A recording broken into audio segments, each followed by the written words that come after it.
a conqueror who defeated the most powerful army in Europe, recaptured Jerusalem, and unified a world that had been divided for 200 years. At his death, the treasury held only 1 gold coin and 47 silver coins. The 4th of March, 1193, Damascus Saladin lay on his sickbed, struck down by a common fever. His sons were not praying for their father, but instead whispering in the corridors, arguing over the division of the inheritance. He spent 20 years unifying the empire, which began to split apart the moment he stopped breathing. His treasurer opened the treasury, hoping to prepare a decent funeral for the Sultan. The wealth was pitifully meager.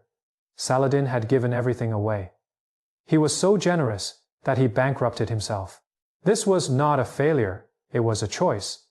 But was it a wise one? This is not a tale of conquest. It is about the price of generosity, about how unity is 10 times harder than division, and about earning the respect of one's enemies, only to lose all control after death. The questions Saladin faced are also our own. Is it still a virtue when you are generous to the point of harming yourself? When you compromise for the sake of peace, will others respect you or take advantage of you? When you invest everything to build something, how do you ensure it endures after you are gone? These are not the king's problems, they are everyone's problems. At work, at home, in anything you try to build, when you choose generosity over selfishness, when you choose the long term over the immediate, you are repeating Saladin's choice. His story will show us why success and failure often occur together, and what we can learn from this paradox. This is a story that can accompany you on your commute, at work, or during late-night reflections. Over the next 3 hours, you will hear how Saladin transformed from a scholar who never wanted to be a soldier into one of history's most successful unifiers. You will hear how generosity became both a weapon and a curse. Now, let us go back to the year 1138, to the day a boy was born whom no one expected to change the world. In 1138, in Tikrit, by the Tigris River, a boy was born and named Saladin Yusuf ibn Ayyub, meaning righteousness of the faith. He was not an Arab but a Kurd. His father, Najem ad-Din, was a local official of moderate status. In a world that valued lineage, this background destined him not to be the first in line for inheritance or command. On the day Saladin was born, his family was driven out of Tikrit. His father's superior, Zengi, had captured the city and no longer needed Najem ad-Din. The entire family fled to Damascus, relying on distant relatives for shelter and living in borrowed houses. This was the first lesson Saladin learned. Power is fragile, and today's ruler may become tomorrow's refugee. This lesson, etched into the very first day of his life, would influence every decision he made throughout his lifetime. Saladin grew up in Damascus, spending his childhood under borrowed protection. He disliked warfare, which was a problem in a military family. Biographers note that young Saladin preferred staying in mosques, listening to scholars' lectures over participating in military training. He was fascinated by religious law and showed little interest in swordsmanship. His father and uncle Shirkuh, both professional soldiers, were disappointed by his bookish nature. No one expected this book-loving boy to become a conqueror, not even himself. Saladin wished to be a religious scholar or a judge, living a quiet life far from war and politics. But fate had other plans. Sometimes, history chooses not those who seek power, but those who are compelled to accept it. Saladin would become the latter, not out of ambition, but out of duty. In 1152-14 year, old Saladin was forced into military service. It was not out of passion, but because his family needed it. His uncle Shirkuh was a general under Nur ad-Din and required reliable deputies, and family members were the most trustworthy. Saladin complied, albeit reluctantly. He began learning things he had no desire to master: horseback riding, swordsmanship, tactics. These skills would come to define his future, even though he felt nothing but aversion while learning them. In 1163, at the age of 25, Saladin received orders to follow his uncle Shirkuh to Egypt.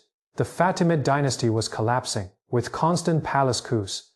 Nur ad-Din sent Shirkuh under the pretext of offering assistance, but in reality, it was to seize control of Egypt. Saladin did not want to go, later admitting that he was forced. Yet he went, because refusal would have meant betraying his family. This reluctant journey would change everything. The situation in Egypt is 10 times more complex than anticipated. The Fatimid court has splintered into countless factions, and the Crusaders are invading as well.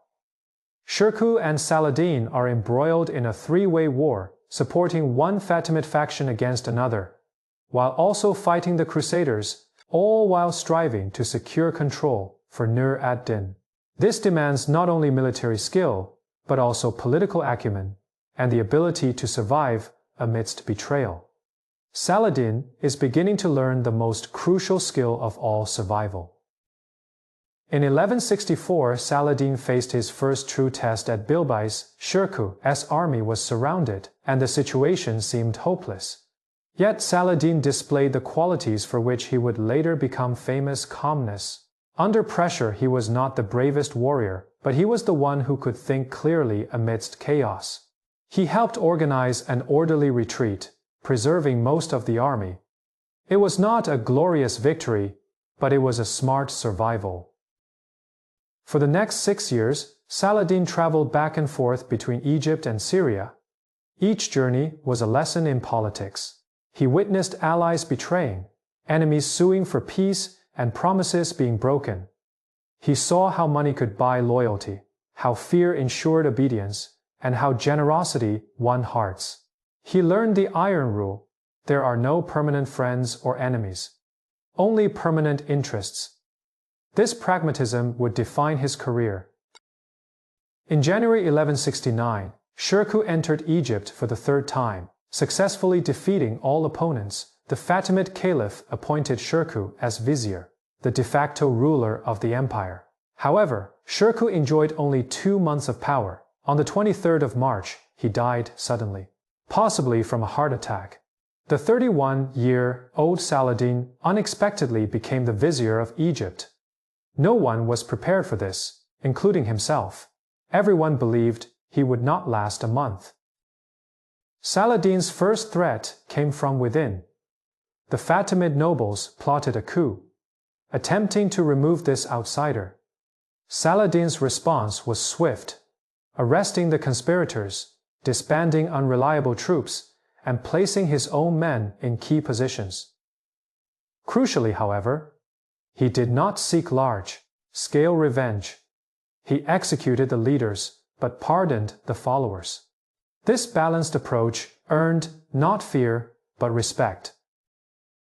This is Saladin's first model: strength when necessary, generosity when possible. This is not weakness, it is strategy. Terror can bring obedience, but generosity can bring loyalty. Saladin was learning a truth: you can conquer the body with a sword, but you must conquer the heart with forgiveness. In an era where brutality was the norm, this approach seemed naive, but it worked and it endured. In September 1171, Saladin made a bold decision to end the Fatimid Caliphate. This Shiite dynasty had ruled Egypt for nearly 2 centuries, but by then it had grown weak and corrupt. In a sermon at the mosque, Saladin ordered that the name of the Fatimid Caliph no longer be mentioned, replacing it with that of the Abbasid Caliph in Baghdad. This move returned Egypt from the Shiite sphere to the Sunni world. It was both a religious shift and a declaration of political independence. But this brought new dangers. Nur ad-Din expected Saladin to obey and send Egypt's wealth to Damascus. Saladin sent some but kept most of it. He began to act independently, sometimes going against Nur ad-Din's instructions. Nur ad-Din felt betrayed. Their relationship deteriorated. In early 1174, rumors spread that Nur ad-Din was preparing to invade Egypt to force Saladin into submission. Conflict seemed inevitable. Then fate intervened. On May 15, 1174, Nur ad-Din died suddenly in Damascus. He left behind an 11-year-old son and a vast power vacuum. Syria immediately descended into chaos, with every governor contemplating independence and every general weighing the chance to seize power. But this time, one man was ready.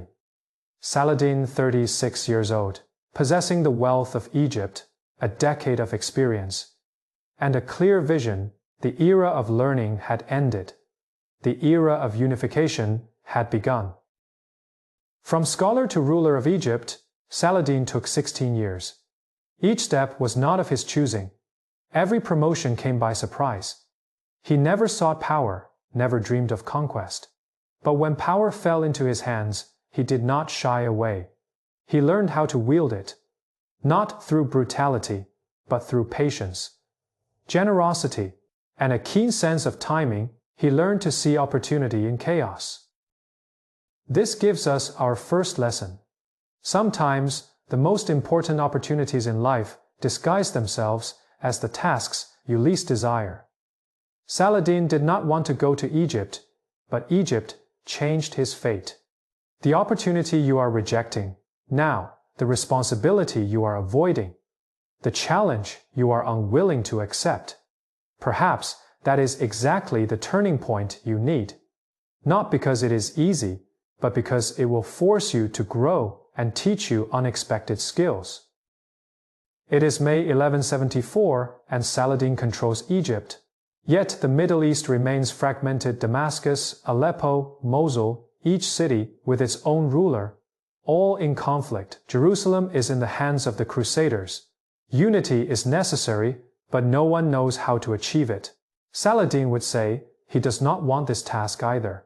But the next 12 years will prove that sometimes those who least desire power are the ones who should wield it most. In October 1174, Saladin led his army out of Egypt and marched towards Syria. His public justification was to protect Nur ad-Din's young son and maintain the unity of the empire. But everyone knew the truth: he had come to conquer. For the next 12 years, Saladin's primary enemies were not the Crusaders, but Muslim rulers. This was the most controversial part of his career, yet also the most necessary. Unity required war, even if it meant fighting against his own people. Damascus surrendered, first offering almost no resistance. The city's nobles made a pragmatic calculation. It was safer to cooperate with Saladin than to oppose him. Upon entering the city, Saladin demonstrated his standard strategy, treating those who surrendered with generosity, allowing them to retain their wealth and status, and even granting some higher positions. Fear opened the city gates, but generosity made people stay. This pattern would repeat countless times over the next 12 years. But not all cities were so easily subdued. Aleppo refused to surrender. This important city in northern Syria was controlled by the old forces of Nur ad-Din, who did not recognize Saladin as authority. In 1175, Saladin laid siege to Aleppo. This was not a brief campaign, but a prolonged war of attrition. Blockades, skirmishes, diplomatic negotiations, and occasional assaults. Saladin did not launch a full-scale attack. He waited. Patience was one of his greatest weapons. Outside the city of Aleppo, Saladin faced his first true military challenge. In April 1175, the Hashashin, a Shiite assassin organization, sent killers to attack Saladin's camp. They infiltrated under the cover of night and nearly succeeded in assassinating him. Only his personal guards detected them in time, killing the assassin right in front of Saladin's tent. After this attack, Saladin never slept without guards again. The path to unity was not only paved with battles, but also threatened by assassination attempts. In 1176, Saladin temporarily abandoned the siege of Aleppo, not due to failure but because of a greater threat. The Crusaders were on the move. Reynold of the Kingdom of Jerusalem was attacking Muslim caravans and disrupting pilgrimage routes. Saladin turned southward and repelled the Crusader assault. This revealed the fundamental dilemma he faced. He needed to unify the Muslim world to confront the Crusaders. But unification required time, and the Crusaders would not wait. He had to fight on two fronts simultaneously. Unifying the region proved more difficult, costly, and frustrating than Saladin had anticipated. Each city had its own interests, and every ruler harbored personal ambitions. The Atabeg of Mosul refused to acknowledge Saladin, even allying with the Crusaders against him. This betrayal wounded Saladin, a Muslim ruler preferring an alliance with Christians over accepting the leadership of a Muslim brother. Yet, it also taught him a harsh truth. Idealism could not substitute for realism. Saladin's response was a multi-pronged strategy. He used force to threaten, money to bribe, marriage to forge alliances, and religious legitimacy to win support. By marrying Nur ad-Din's widow, he gained legitimacy as Nur ad-Din's successor. He generously donated to religious scholars who declared supporting him a religious duty. He paid poor soldiers above market wages. Earning their loyalty, unification was not achieved through a single method, but through all available means. But all of this required money, a great deal of money. Saladin spent Egypt's wealth like water. He paid the army, built fortresses, funded scholars, and helped the poor. His treasurer constantly warned him that the treasury was running dry, but Saladin continued to spend. He believed generosity was an investment, not a waste. In the short term, it would make him poor, but in the long run, it would make him strong. It was a gamble, and the entire empire was the stake. In 1183, Aleppo finally surrendered. It was not due to military defeat, but rather exhaustion and calculated interests. The siege had lasted intermittently for 8 years. The city's economy had collapsed, and the people were weary of war. The ruler of Aleppo accepted Saladin's terms, retaining his title and a portion of his wealth, while acknowledging Saladin as the supreme ruler. This was not the complete victory Saladin had desired, but it was a practical victory he could achieve. Politics has never been all or nothing. After each conquest, Saladin faced the same problem: how to maintain control. He could not station large armies in every city, as he lacked sufficient soldiers. He could not execute every former ruler, as that would create more enemies. His solution was to create a complex network of loyalty, allowing old rulers to retain their positions but with diminished power, placing his own people in key positions, winning hearts through generosity, and maintaining authority through religious legitimacy. This system was fragile but effective. Criticism never ceased. Religious scholars accused Saladin. Why did you attack your Muslim brothers while Jerusalem was in the hands of the Crusaders? Saladin's response remained consistent. Only a unified Muslim world could reclaim the Holy Land. Divided city. States could never defeat a united enemy. This argument was logically flawless, yet emotionally unsettling. War is always easier to justify to others, but harder when it inflicts harm on specific individuals. Saladin himself had moments of doubt in private letters to friends. He confessed to exhaustion and frustration. Why was unity so difficult? Why did Muslim rulers prefer to fight rather than cooperate? Why did he have to force people to do what was in their own best interest? There were no good answers to these questions. Perhaps human nature was just like this: short-sighted, selfish, tribal. Perhaps a leader's job was to compel people to rise above their nature. In 1185, Mosul finally accepted Saladin's suzerainty, not through conquest, but through diplomacy. Saladin offered generous terms. Mosul would retain internal autonomy, only needing to support him in external wars. This flexibility was a source of Saladin's strength. He did not insist on a uniform form of unity, only on its substance. As long as cities stood with him against the Crusaders, he did not concern himself with how they managed their internal affairs. By 1186, Saladin had gained control over a vast territory stretching from Egypt to Mesopotamia. This unity was imperfect. Many cities only nominally submitted. Local rulers still held significant independence and alliances were fragile. But it was sufficient. Saladin could now mobilize a truly united army, coordinate multiple fronts, and concentrate resources. Unity did not need to be perfect. It only needed to be good enough. This was one of the most important political lessons Saladin learned. The 12-year War of Unification cost Saladin almost everything. His treasury went from being the wealthiest in Egypt to nearly empty. His health deteriorated under the constant campaigns and travels. His relationships with many old friends and allies were strained or broken due to political differences. He watched soldiers die in battles, not against the Crusaders, but against other Muslims. Were these costs necessary? Saladin believed they were, but the price of that belief was heavy. The deeper cost was moral.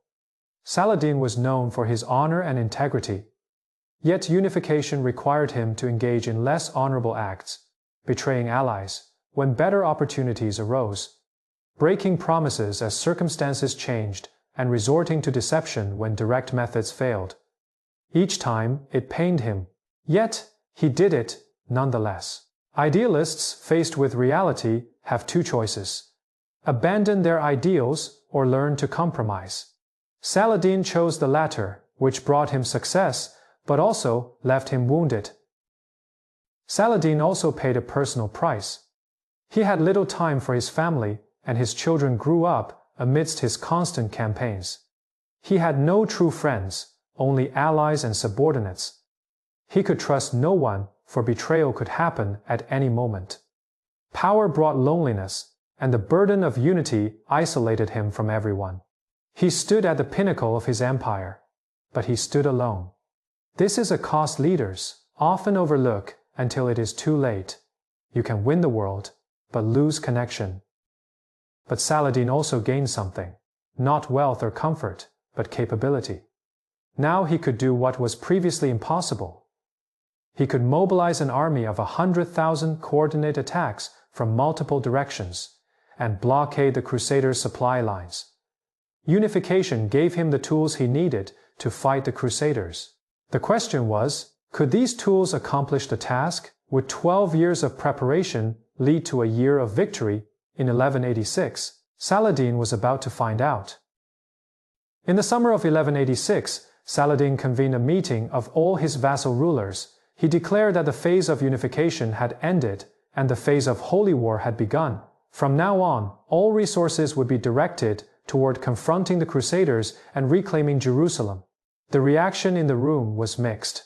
Some were genuinely enthusiastic, some cautiously obedient, and others harbored quiet doubts. But everyone understood one thing: Saladin was ready, and whether they were or not, war was about to begin. What has 12 years of civil war taught us? First, unity is always harder, more costly, and more frustrating than it appears. We underestimate how much effort it takes to get different people moving in the same direction in your work, in your family. Anywhere cooperation is needed, unity does not happen naturally. It requires patience, compromise, and sometimes coercion. Saladin took 12 years. Your project might take even longer. The second lesson is about priorities. Saladin was criticized for attacking Muslims instead of the Crusaders, but he understood a profound truth. Sometimes you must resolve internal issues before tackling external ones. A divided team cannot win a competition, and a divided family cannot face external challenges. Unify first, then conquer. This order is crucial, even if it seems like a waste of time. The third lesson is about cost. Saladin paid for unity with his health, wealth, and friendships. But he believed it was worth it, because without unity, nothing else was possible. Sometimes you have to pay a great price to lay the foundation. The question is, what kind of foundation are you building? Is it worth the price you pay? Saladin believed it was. The year 1187 would prove whether he was right or wrong. It is the end of 1186, and Saladin is 48 years old. He has spent 12 years unifying the Muslim world, and now he is ready to spend 1 year changing history. Jerusalem awaits, though it does not know it. The Crusaders, arrogant and divided in their castles, are unaware that a storm is gathering. Saladin's army is assembling. His plans are taking shape, and his moment is approaching. The phase of unification is over. The phase of conquest is about to begin.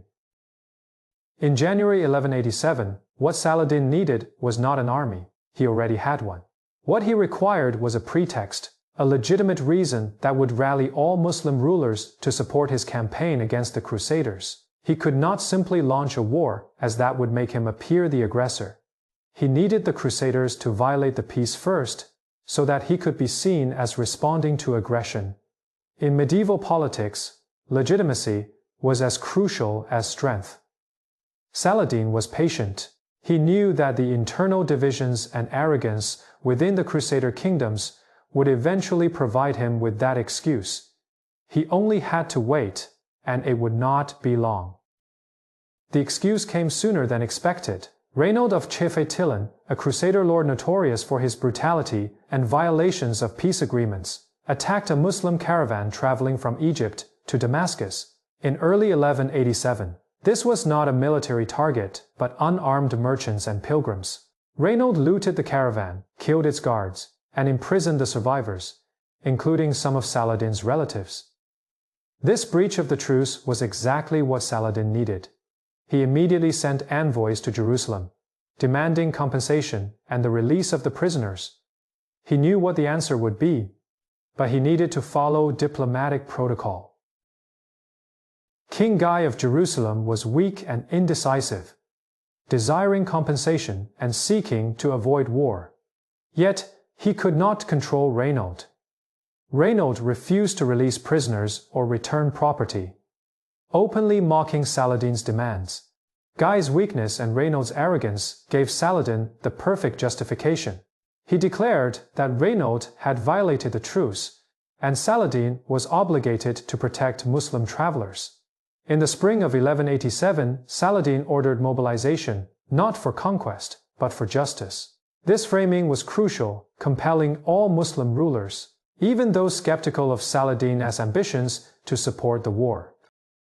In May 1187, Saladin assembled the largest army of his career. Warriors answered the call from Egypt, Syria, and Mesopotamia. Chronicles record approximately 30,000 cavalry and even more infantry, though the exact numbers are debated. This was not merely an army, it was the culmination of 12 years of unification. Without those 12 years of civil war, this force could not have existed. Standing before his troops, Saladin saw not just soldiers, but proof. Proof that his strategy was correct. Proof that unity was possible. Proof that patience would be rewarded. Now he needed to prove that this army could accomplish what it was created to do. Saladin's strategy was not a simple invasion, but a carefully designed trap. He studied the weaknesses of the Crusaders. They were brave, but impulsive. Proud yet divided. Strong within fortifications, but vulnerable in open terrain. His plan was to lure them out of their castles and fight on ground of his choosing. But how to entice the proud knights away from their safe walls? Saladin's answer was simple and brutal. Attack a target they could not ignore. On the 1st of July, 1187, he laid siege to the city of Tiberias, near the Sea of Galilee. It was not a strategic stronghold, but it had one crucial feature. The city's ruler was the wife of one of Jerusalem's most powerful nobles. The news reached Safuria, about 25 kilometers from Tiberias, where the main Crusader army was stationed. King Guy convened a war council, Count Raymond, the lord of Tiberias, was present, and although it was his wife's city, he advised against a rescue. Raymond, an experienced warrior, understood Saladin's strategy. He said Tiberias was merely bait, and Saladin wanted to fight the Crusaders in the waterless desert. The better strategy was to stay in Saphoria, where there was water and supplies, and let Saladin's army exhaust itself under the walls of Tiberias. This was sound military advice, but it overlooked the forces of politics and honor. Reynard and the other radicals mocked Raymond's caution. They called it cowardice, saying it was a disgrace for a Christian city to be besieged while they stood by idly. They accused Raymond of possibly colluding with Saladin, citing his past diplomatic dealings with Muslims. These accusations were absurd in fact, but powerful in emotion. The problem with a culture of honor is that it makes rational decision-making nearly impossible. Refusing to fight always looks like cowardice, even when fighting is foolish. Guy's weak character worsened the situation as he was unable to resist these pressures. On the morning of the 3rd of July, the Crusader army left Saphoria and marched toward Tiberias. Saladin's trap began to close. The journey from Saphoria to Tiberias was about 25 kilometers, typically a day's march under normal conditions. But these were not normal conditions. July was the hottest month in Galilee, with temperatures exceeding 40 degrees Celsius. The route crossed arid highlands with almost no water sources. To make matters worse, Saladin's light cavalry constantly harassed the Crusader column, shooting arrows, retreating, and shooting again. They did not seek a decisive battle, only aiming to slow the Crusaders down, exhaust them, and make them thirsty. By the afternoon, the Crusaders had covered only half the distance. The soldiers were utterly exhausted. The horses were dehydrated, and their armor turned into ovens under the scorching sun. They needed rest and water, but the nearest water source was still several kilometers away. As evening fell, the Crusaders halted at a place called the Horns of Hattin, a flat area between two small hills, near the remains of a long dried up well. There was no water, no good defensive position, but the soldiers could go no further. Raymond pleaded with the king to push on toward the Sea of Galilee, where, at least, there was water. But the army had no strength left. They spent the night at Hattin, planning to continue the next morning. But Saladin had no intention of giving them that next morning. During the night, the Muslim forces completely surrounded the Crusader camp. Saladin ordered his men to gather dry grass and brushwood, piling it around the Crusaders. Before dawn, they set these piles ablaze. Smoke and flames were driven by the wind into the Crusader camp. For soldiers already parched with thirst, it was an added torment. At dawn on the 4th of July, 1187, the Battle of Hattin began. This was not a battle. It was a meticulously orchestrated slaughter. The Crusaders attempted to break through to the Sea of Galilee, but Saladin's forces blocked every route. The Crusader knights charged bravely, time and again. Yet, courage was not enough against thirst, exhaustion, and overwhelming numbers. Muslim archers maintained a constant barrage. Light cavalry harassed incessantly, and heavy cavalry waited for the moment to deliver the decisive blow. By noon, the Crusader formation began to crumble. The infantry fled first, trying to reach the safety of a nearby hilltop, only to be surrounded there. The knights fought on, but their horses perished and their strength gave out. In the afternoon, the resistance came to an end. King Guy, Reynald, and nearly all the important nobles of the Crusaders were captured. Most of the common soldiers were killed or enslaved, while knights were spared for their ransom value. Saladin set up a tent on the battlefield to receive the captives. He displayed his renowned generosity to most, offering them water, promising good treatment, and arranging for ransoms. But there was one exception. When Reynald was brought before him, Saladin refused to give him water or show him any kindness. Reynald had violated too many peace agreements and killed too many innocents. Saladin personally drew his sword and executed Reynald. It was justice and a warning. Saladin's generosity had its limits. The aftermath of the Battle of Hattin was catastrophic for the Crusaders. They lost nearly their entire field army, with all major leaders either dead or captured. The kingdom was suddenly left defenseless. In the following weeks, Saladin's forces swept through Palestine, with city after city surrendering. Acre, Jaffa, Beirut, Sidon. The coastal cities fell like dominoes, with no army to protect them and no reinforcements to expect. Surrender was wiser than resistance. By September, Saladin controlled almost the entire Crusader kingdom, leaving only one target, Jerusalem. The Battle of Hattin is a classic example of a perfect trap in military history. Saladin executed every step correctly, choosing the right pretext to start the war, setting an irresistible bait, selecting a favorable battlefield, exploiting the enemy's weaknesses, pride and lack of discipline, and launching a decisive strike when the enemy was at their most vulnerable. This was not luck, it was the result of meticulous planning. Saladin studied the Crusaders for a decade, understanding their culture, tactics, and psychology. He knew what they would do because he understood how the culture of honor limited their options. When you fully understand your opponent, you can predict their actions and design the perfect countermeasure. But Harding also demonstrated another of Saladin's talents. Patience. He could have launched the war at any time before Tiberius. But he waited for the right moment, when his army was ready, when he had a justifiable pretext, and when the season and terrain were in his favor. Many generals act before they are prepared, because they cannot bear to wait.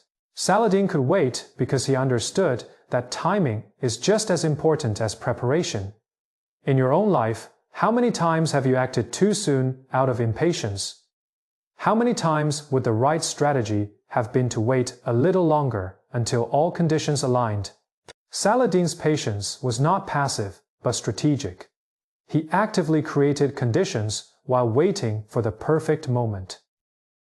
Harding's subsequent generosity is also noteworthy. Saladin could have slaughtered all the captives, a common practice in warfare at the time. Yet, with the exception of Reynald, he showed mercy to everyone. This was not merely a moral choice, but also a strategic one.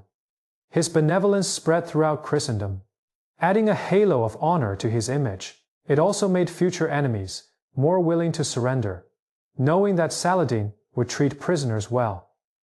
Brutality can compel obedience through fear, but generosity can earn respect and a willingness to yield. Saladin understood this distinction, and it made his conquests easier and more enduring. On the 20th of September 1187, Saladin's army arrived at the walls of Jerusalem.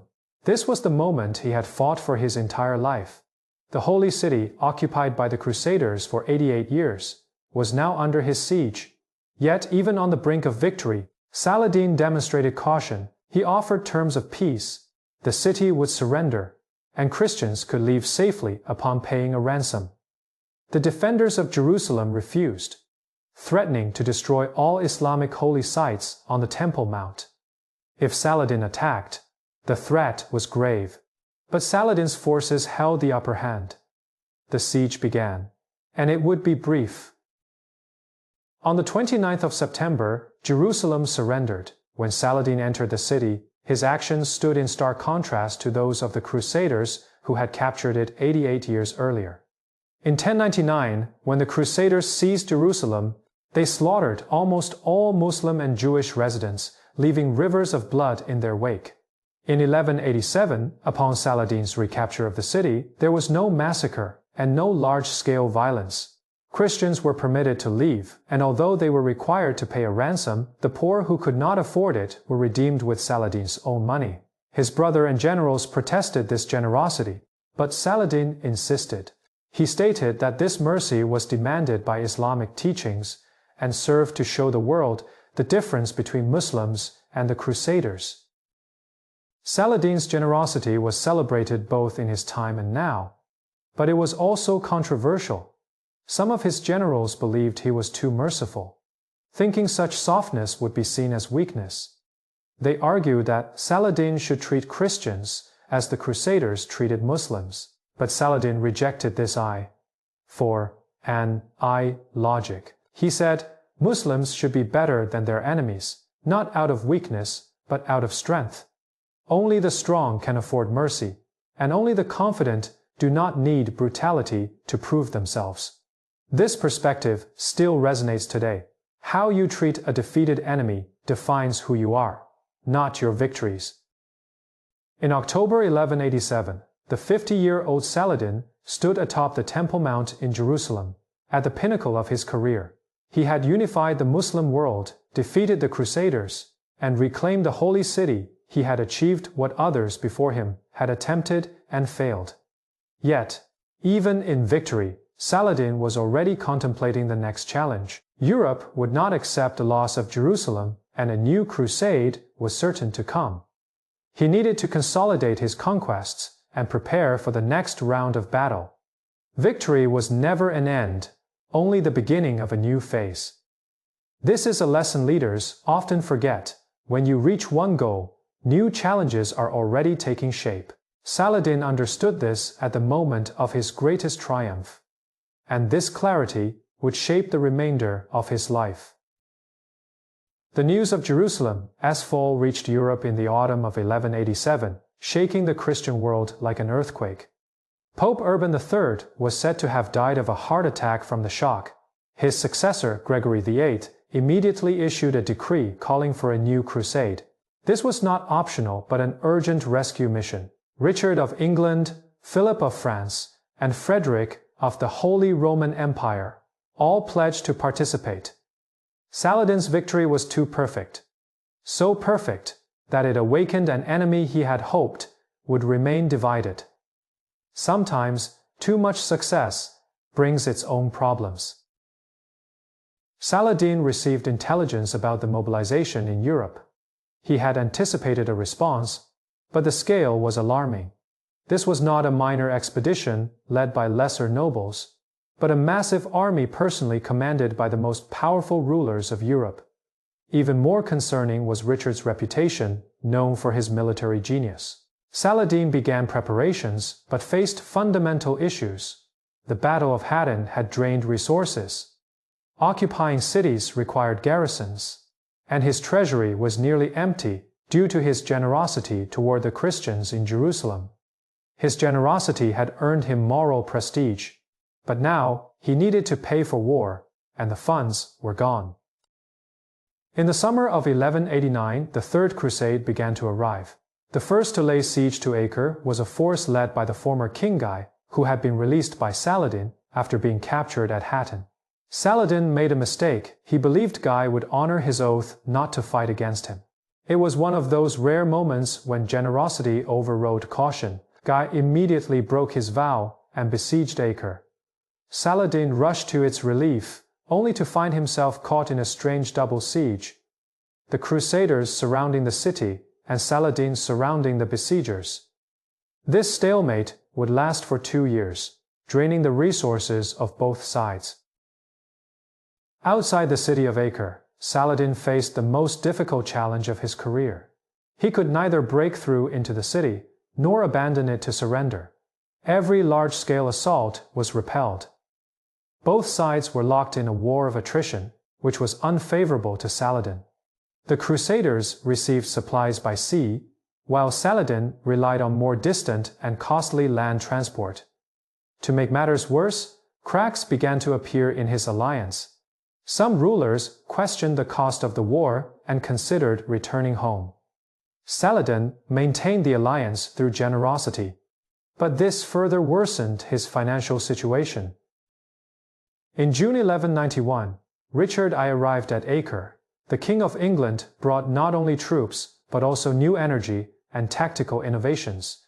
Richard immediately improved the siege weapons, organized more effective assaults, and boosted morale. Within weeks of his arrival, the dynamics of the siege shifted.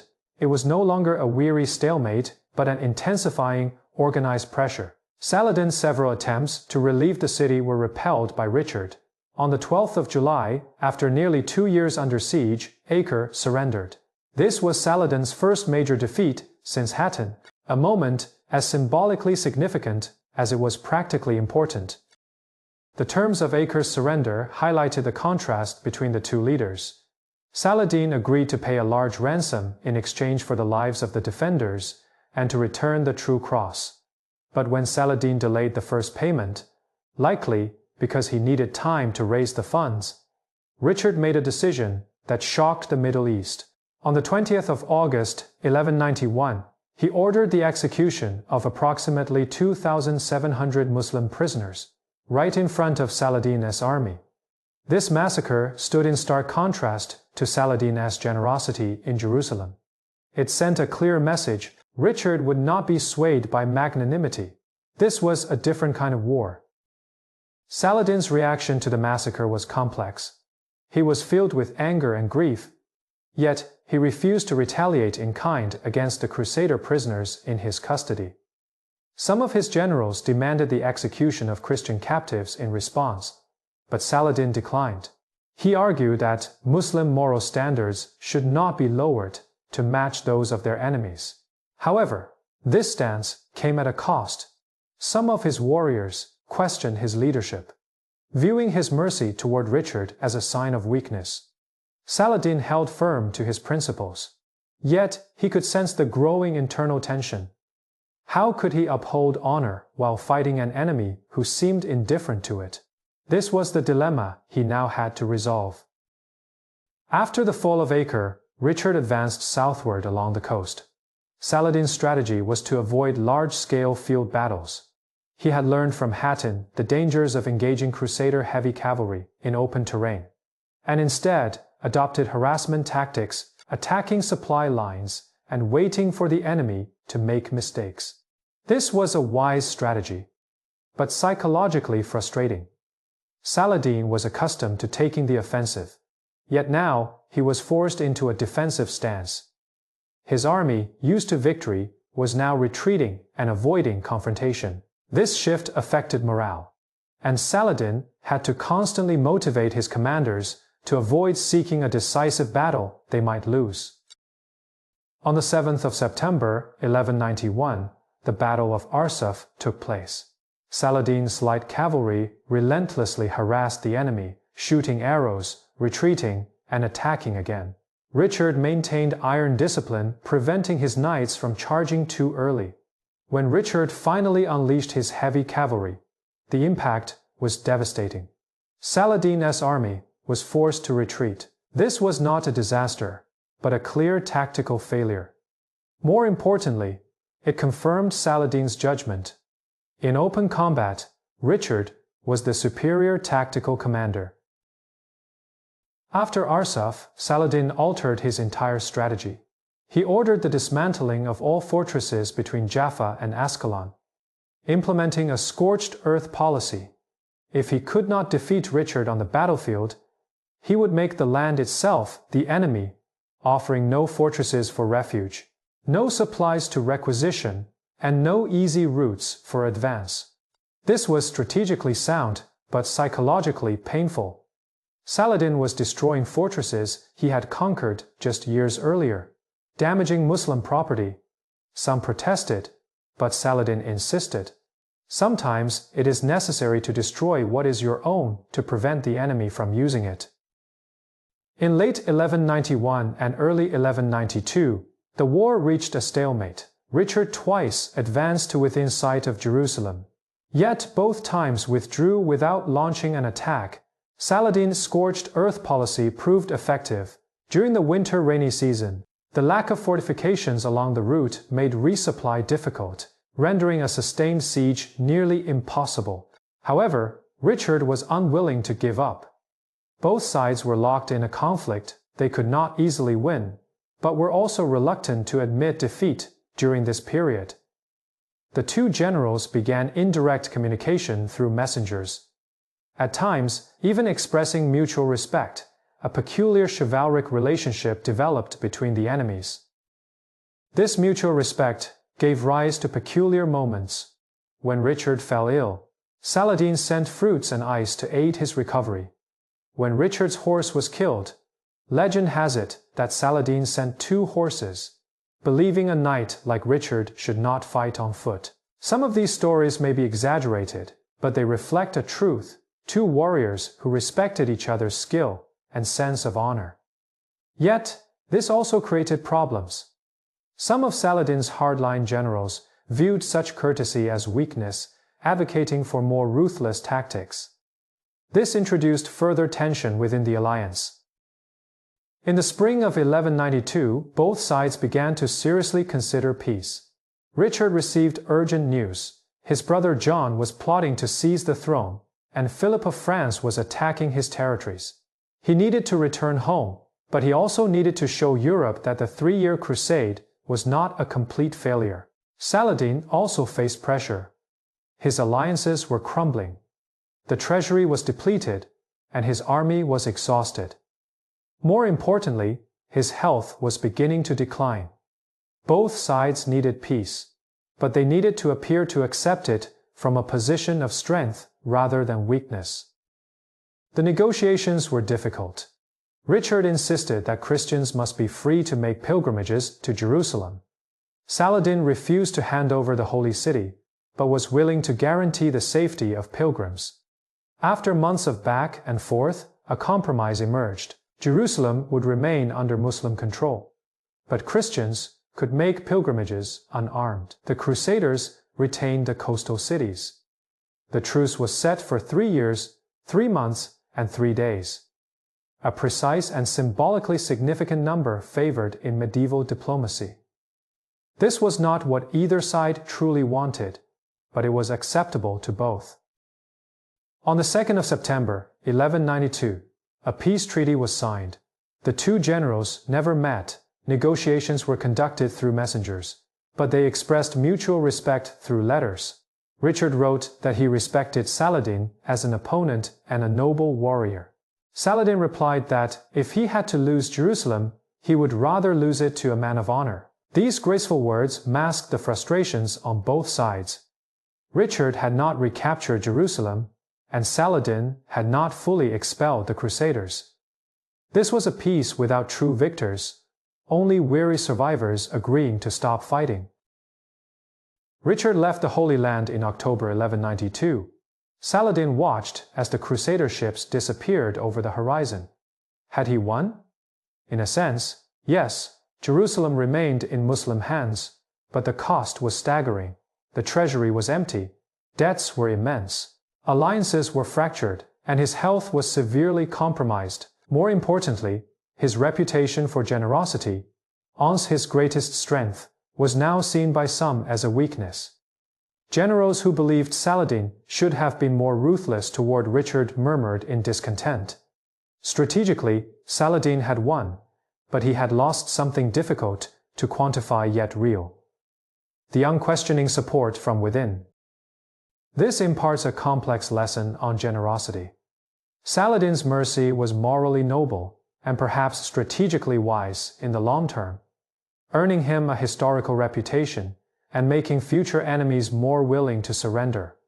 But in the short term, within the specific politics of war, it created real problems, causing allies to question his judgment, giving opponents opportunities to exploit, and consuming resources that could have been used for other purposes.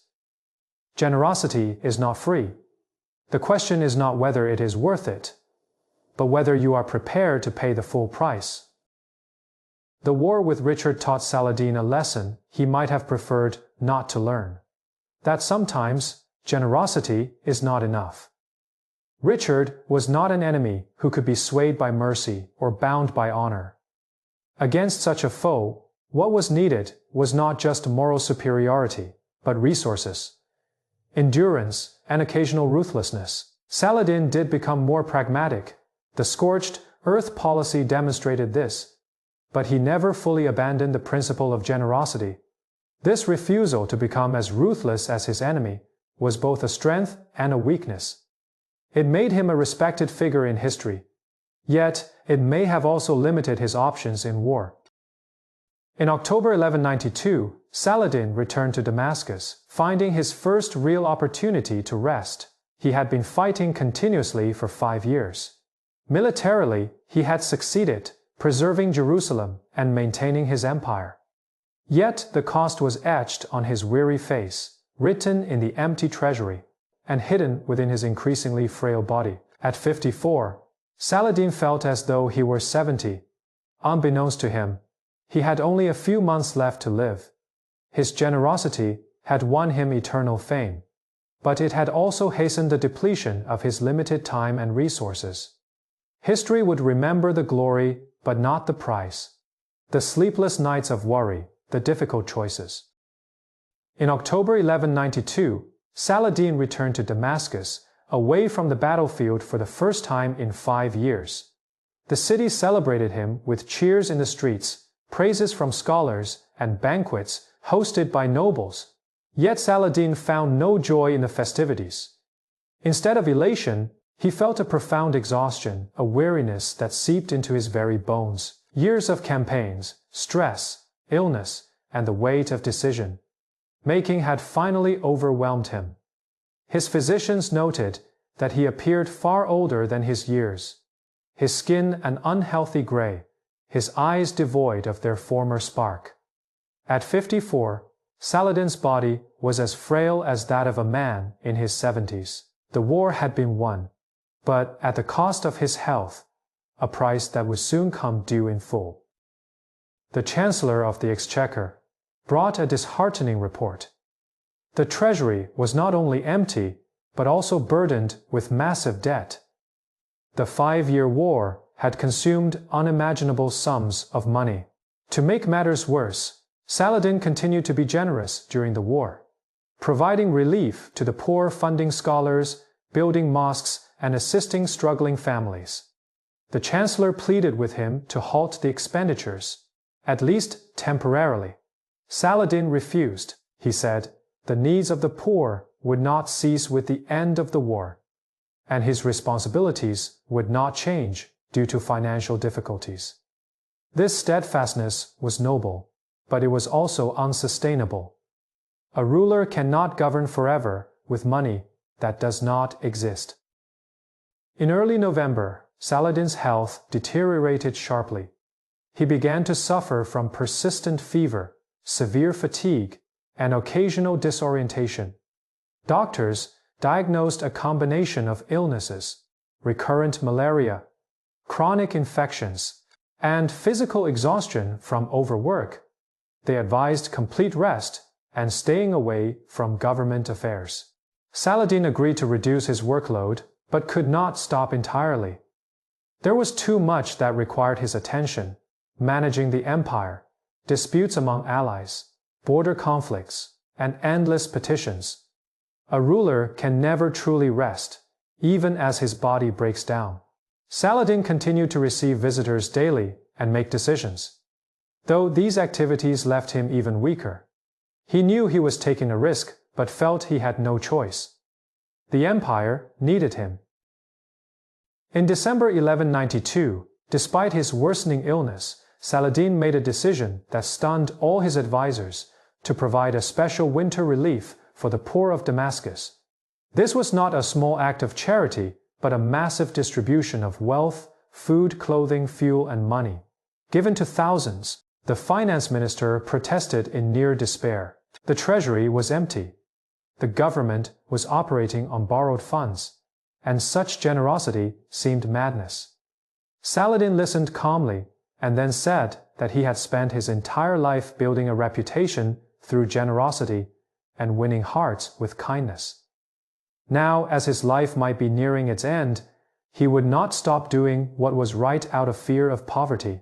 If he had to die penniless, at least he had lived generously. This extreme resolve left his critics with nothing more to say. Relief was distributed in the final weeks of December, with Saladin overseeing the process personally whenever possible. Though weak, he insisted on being present at the distribution sites to witness the aid reaching those in need. Chronicles record Saladin sat in a chair, too frail to stand for long, watching lines of the poor, widows, and orphans receive food and money. At times, he spoke directly with them, inquiring about their needs and offering additional assistance. These interactions drained what little strength he had left, yet seemed to bring him spiritual satisfaction. His attendants feared it would kill him, but no one dared to intervene. This was what Saladin wanted to give until the very end. By early January, the relief distribution was complete, and Saladin's personal reserves were nearly exhausted. He had given away almost everything he possessed. In January 1193, Saladin's illness had become so severe that it could no longer be concealed. He spent most of his time bedridden, his fever fluctuating between high and low, occasionally slipping into delirium. His sons began to gather, ostensibly to visit him, but in reality, to prepare for the succession. Saladin noticed this and was deeply saddened. He had devoted his life to unifying the Muslim world. Yet, he knew that his death could lead to the fragmentation of his empire. He had not established a robust system of succession, nor had he cultivated a clearly superior heir or created institutions that could transcend his personal authority. His empire was built on his personal prestige, generosity, and military successes, none of which could be passed on to his successors. He could foresee the future. His sons would vie for territories, and the empire would splinter. This was already beginning at his bedside, though no one dared to admit it openly. In early February, Saladin briefly improved, giving his doctors hope. He used these few days of clarity to try and settle his affairs. He attempted to divide the empire among his sons, giving each a fair share on paper, but he knew this was merely symbolic. True power would belong to the strongest or luckiest among them. He tried to leave instructions for his advisors and generals. Yet he understood these might be ignored soon after his death. The most heartbreaking part of these efforts was his realization. His generosity, his core virtue, was also the source of the greatest problem he left for his heirs. Had he been more frugal, his sons would have inherited a more stable empire. But that would have meant betraying his principles, something Saladin never considered. In mid-February, the improvement ended, and his condition deteriorated sharply. Saladin was once again running a high fever, spending most of his time in a semi-conscious state. The doctors tried every treatment: bloodletting, herbal remedies, prayers. But nothing worked. The nature of the illness became clear. This was not a disease from which he would recover. This realization spread through the court, shifting the atmosphere from hope to preparation. Saladin's close friends and advisors began to say their goodbyes, though many pretended it was just a normal visit. During his lucid moments, Saladin understood what was happening and used his remaining strength to comfort his visitors, rather than seek comfort himself. There are reports that he told weeping old friends not to grieve, for he had lived a full life, done what was right, and was ready to face the judgment of Allah. This calmness was deeply impressive, though it may also have reflected a profound exhaustion. A man who had fought all his life was ready to lay down his burden. In his final days, Saladin was surrounded by family, advisors, and religious scholars. Following Islamic tradition, the scholars recited verses from the Quran to him, particularly those concerning death, judgment, and paradise. According to Chronicles, when passages describing God's mercy were read, Saladin, though nearly unconscious, smiled.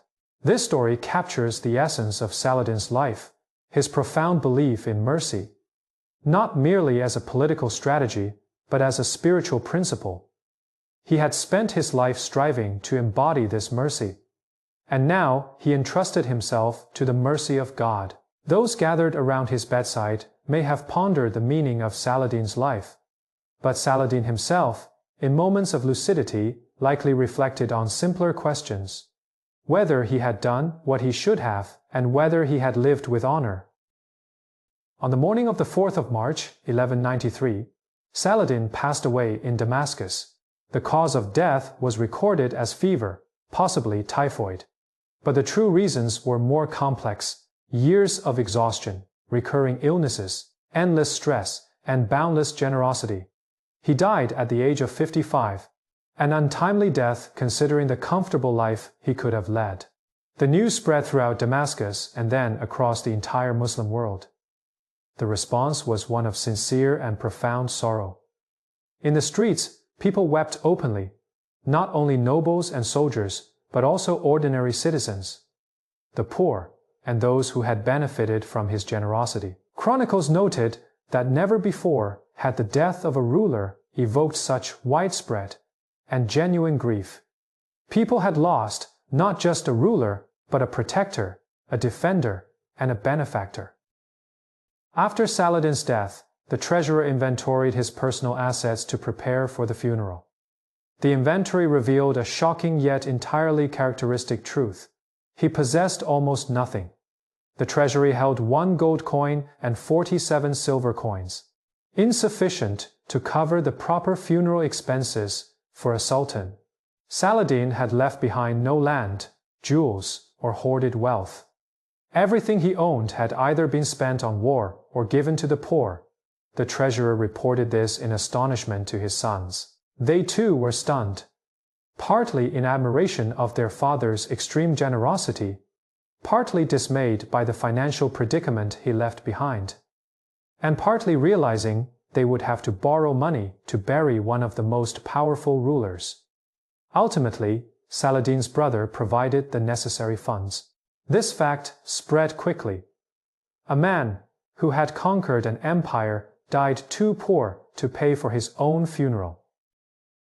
Saladin's funeral was held on the 7th of March, simple yet solemn. He was laid to rest in a mausoleum near the Umayyad Mosque in Damascus. Thousands attended: nobles, soldiers, scholars, merchants, and the poor. The funeral procession stretched for kilometers. A renowned scholar delivered the eulogy, summarizing Saladin's life and emphasizing his generosity, honor, commitment to justice, and above all, his profound faith in mercy. The scholar noted that Saladin may have died in poverty, but he lived in richness, not of material wealth, but of spiritual and moral wealth. He left no gold or silver for his heirs, but something far more valuable: a legacy, an example, a vision of generous leadership. The eulogy moved many to tears. An era had come to an end. The weeks and months following Saladin's death confirmed his fears. The empire began to fracture almost immediately. Sons, brothers, and relatives fought for control over different regions. Egypt, Syria, and Mesopotamia became competing centers of power.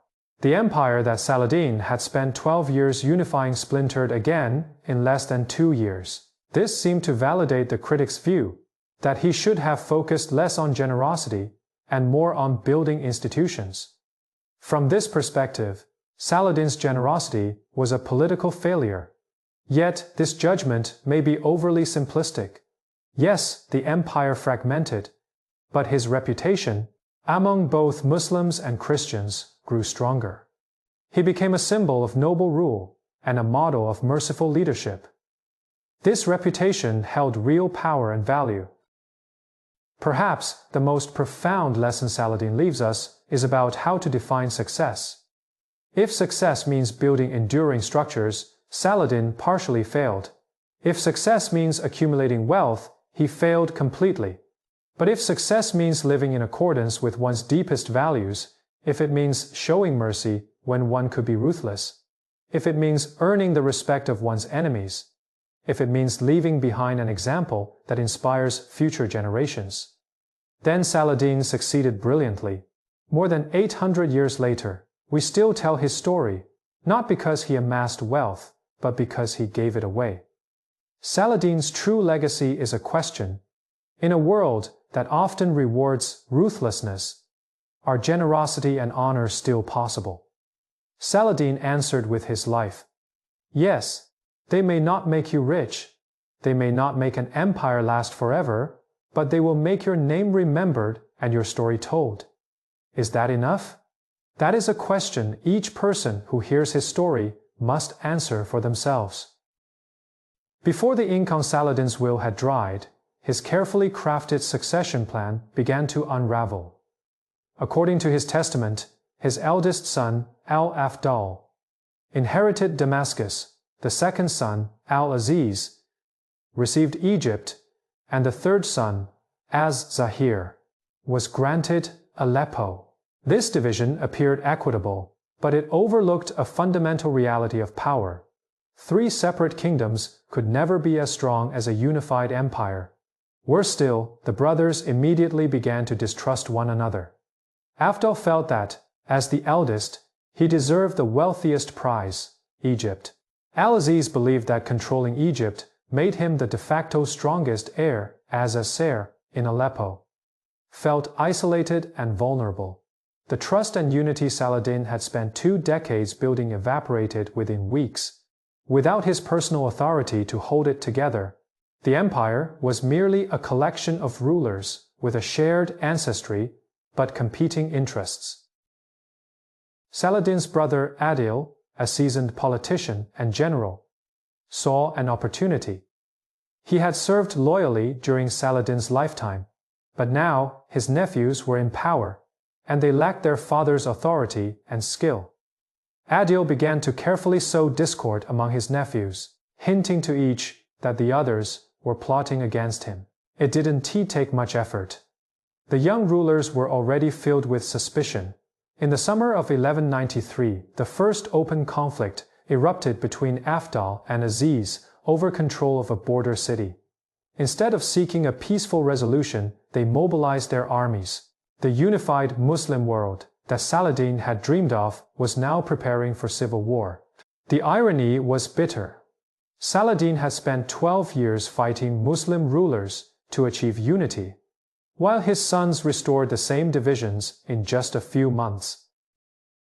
In late 1193, the first battle occurred. The armies of Afdal and Al-Aziz met on the border between Damascus and Egypt. The battle itself was inconclusive. Both sides withdrew, but its symbolic impact was devastating. Saladin's sons were fighting each other, using soldiers he had trained, on the land he had unified. News spread throughout the Muslim world, and the reaction was shock and disappointment. Scholars and nobles who had supported Saladin felt betrayed. Those who had doubted his excessive generosity felt vindicated. See, they said, he should have built stronger structures, should have amassed more wealth, should have been more ruthless. Saladin's legacy began to be reassessed less than a year after his death, shifting from an undisputed hero to a more complex and controversial figure. Adil patiently bided his time. He was in no hurry to seize power, instead allowing the conflicts among his nephews to weaken each other. In 1194, he offered support to Aziz against Afdal, on the condition of gaining control over parts of Syria. Aziz agreed because he needed allies. In 1195, Adil switched sides to support Afdal against Aziz, again receiving territory in return. Through this flexible strategy of alliances, Adil steadily accumulated power and land, while his nephews wore each other down. This was the classic tactic once used by Saladin: divide and conquer, patience, exploiting opponents' weaknesses. Ironically, these same tactics were now being used to dismantle what Saladin had built. In a sense, Adil was an excellent student of Saladin. But what he learned were the tactics, not the values. In 1196, the decisive moment arrived. Both Al-Aziz and Al-Afdal were exhausted by the ongoing conflict. Their respective kingdoms weakened by war. Al-Adil proposed a solution. He would become the supreme ruler of the empire, coordinating all territories, while his nephews could retain their kingdoms but acknowledge his suzerainty. The genius of this proposal was that it gave everyone a dignified exit. The nephews did not have to admit complete defeat. only the need for more experienced leadership. After months of negotiation, an agreement was reached. Al-Adil became the Sultan of the Ayyubid dynasty, while Saladin's direct heirs retreated to subordinate positions. It was a pragmatic solution that ended the civil war. But it also meant that Saladin's direct bloodline lost supreme power. The dynasty Saladin had established continued, but now it was led by his brother rather than his sons. Adil was a capable ruler. He was pragmatic, experienced, and skilled in both military and diplomatic affairs. In many ways, he was more suited to rule than Saladin's sons. But he lacked one thing: Saladin's moral authority. Adil gained power through manipulation and opportunism, not through generosity and honor. People respected his abilities, but they did not love him as they loved Saladin. Scholars acknowledged his rule, but they did not praise him as they praised Saladin. Adil maintained the functionality of the empire, but he could not sustain the inspiration and unity that Saladin had created. This reveals a fundamental problem with Saladin's legacy. His generosity and honor were personal traits that could not be institutionalized. You can pass down a kingdom, but you cannot pass down character. You can teach tactics, but you cannot enforce virtue. Saladin's unique style of leadership died with him. Under Adil's rule, the empire became more pragmatic and more ruthless. Unlike Saladin, Adil did not engage in large-scale charitable distributions. He accumulated wealth rather than distributing it, building up treasury reserves. When local rulers rebelled, he suppressed them with force rather than generosity. When faced with difficult diplomatic choices, he opted for what was advantageous rather than honorable. All of this made him a more efficient administrator. The treasury was healthier, the army better paid, and administrative operations smoother. But something was lost. That which had once made Saladin's empire special, that which made people not only obey, but truly believe, was fading away. What Adil built was a traditional medieval empire, effective but uninspiring, stable but not sublime. It was an alternative to Saladin's approach and a judgment upon it. The Crusaders noticed this change under Saladin's rule. There was a certain mutual respect even in war. Now it felt more like a pure power struggle. In 1197, when new Crusaders arrived, they found a different opponent. Al-Adil was not as generous to prisoners as Saladin, did not adhere to chivalry as he did, nor did he seek to earn respect through honor rather than strength alone. The battles became more brutal, the negotiations colder in a way. This made Al-Adil a more formidable enemy. He was harder to predict, less bound by honor, but it also made him a less memorable enemy. No chronicler would write of Al-Adil as they did of Saladin. No poet would sing of Al-Adil's virtues. Effectiveness does not create legends. Only something that transcends pure power can. In 1207 years after Saladin's death, his mausoleum in Damascus had already become a pilgrimage site. People came to mourn, to pray, and to remember a ruler who was seen as representing something nobler. Interestingly, not only Muslims visited. Occasionally, Christians came too. Those who had encountered Saladin during the Crusades, or heard of his honor. The mausoleum became a peculiar point of unity, a place where people of different faiths could agree that certain values, generosity, mercy, honor, transcended religious divides. This reverence contrasted with the actual rule of Al-Adil. Adil controlled the empire, but Saladin controlled the imagination. This reveals the complexity of legacy. There is the tangible legacy territories, institutions, policies, and the symbolic legacy stories. Values, examples. Saladin failed in the first, but succeeded in the second. Which one matters more? The 7 years following Saladin's death taught us profound lessons about generosity and leadership. Saladin's generosity was the source of his strength, but it was inherently personal. It relied on his judgment, his character, his reputation after his death. No one could replicate it. Adil could emulate Saladin's tactics, employ similar strategies, and even rule over the same territories. But he could not replicate the spirit of Saladin's generosity because it was personal to Saladin, a core part of who he was. This is why leadership based on personal virtue is both powerful and fragile. It can achieve remarkable things during a leader's lifetime, but it rarely outlives them. If Saladin had wanted to build something lasting, he would have needed to institutionalize his values, embedding them into structures and traditions, so they could endure independently of any one individual. But he did not do this, perhaps because he was too preoccupied with immediate crises, perhaps because he did not know how, or perhaps because he believed the power of example would be enough. But perhaps Saladin's failure was not a complete failure.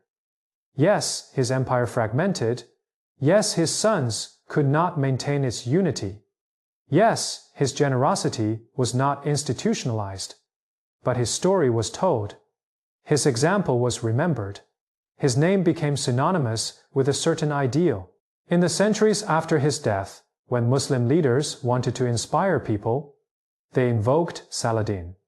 When discussing honor in war, his conduct was the standard. When arguing the value of generosity, his life was the proof. This symbolic legacy, while it could not prevent the empire's division, had an impact on a different level. It shaped expectations, molded ideals, and provided a benchmark against which other leaders could be measured. This influence is harder to quantify, but perhaps just as significant. An empire that lasted 2 generations versus an example that endured for 8 centuries. Which is the greater legacy? Adil's rule also teaches us something. Sometimes pragmatism is necessary. Saladin's generosity was beautiful, but it emptied the treasury. His honor was noble, but it sometimes limited his choices. His mercy was admirable, but it allowed some enemies to survive and fight again. Adil's more ruthless approach may be less inspiring, but it was more effective in maintaining the empire's functionality. This is not to say that Adil was right and Saladin was wrong, or vice versa. Rather, different situations require different approaches, and different virtues have value at different moments. Saladin was the ideal leader when unity and inspiration were needed. Adil was the better choice when stability and management were required. The question is not which approach is better, but knowing which one is needed when the contrast between Saladin and Adil is not one of good versus bad, but of different kinds of leadership, each with its place. In 1200, the Ayyubid dynasty persisted, yet it was no longer Saladin's empire. Under al-Adil's rule, it became more stable but less inspiring, more pragmatic but less idealistic, more efficient but less beloved. Saladin's sons continued to govern their minor kingdoms, yet always remained in the shadow of their uncle. The veteran generals and advisors who had supported Saladin adapted to the new reality, though many privately yearned for the old days. The empire functioned, but it had lost some of what made it exceptional. This was an imperfect legacy, not a complete failure, as the dynasty endured, not a complete success, as Saladin's vision remained unfulfilled. It was something in between, which perhaps reflects the truth of most legacies. Neither total victory nor total defeat, but a complex blend where success and failure intertwine, and achievements coexist with regrets.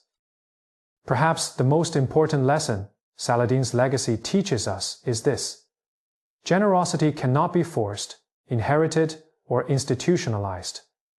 It must be chosen again and again, by each individual in every moment. Saladin chose generosity, even when it left him impoverished, vulnerable, and open to critics questioning his judgment. His sons and successors chose something else: power, security, practicality. Neither choice is absolutely right or wrong, but they led to different outcomes and created different legacies. What Saladin left us is not a perfect empire or a set of rules to replicate. He left us with a question and a challenge. In your own life, in your own time, facing your own pressures and temptations, what will you choose? Generosity or accumulation? Honor or efficiency?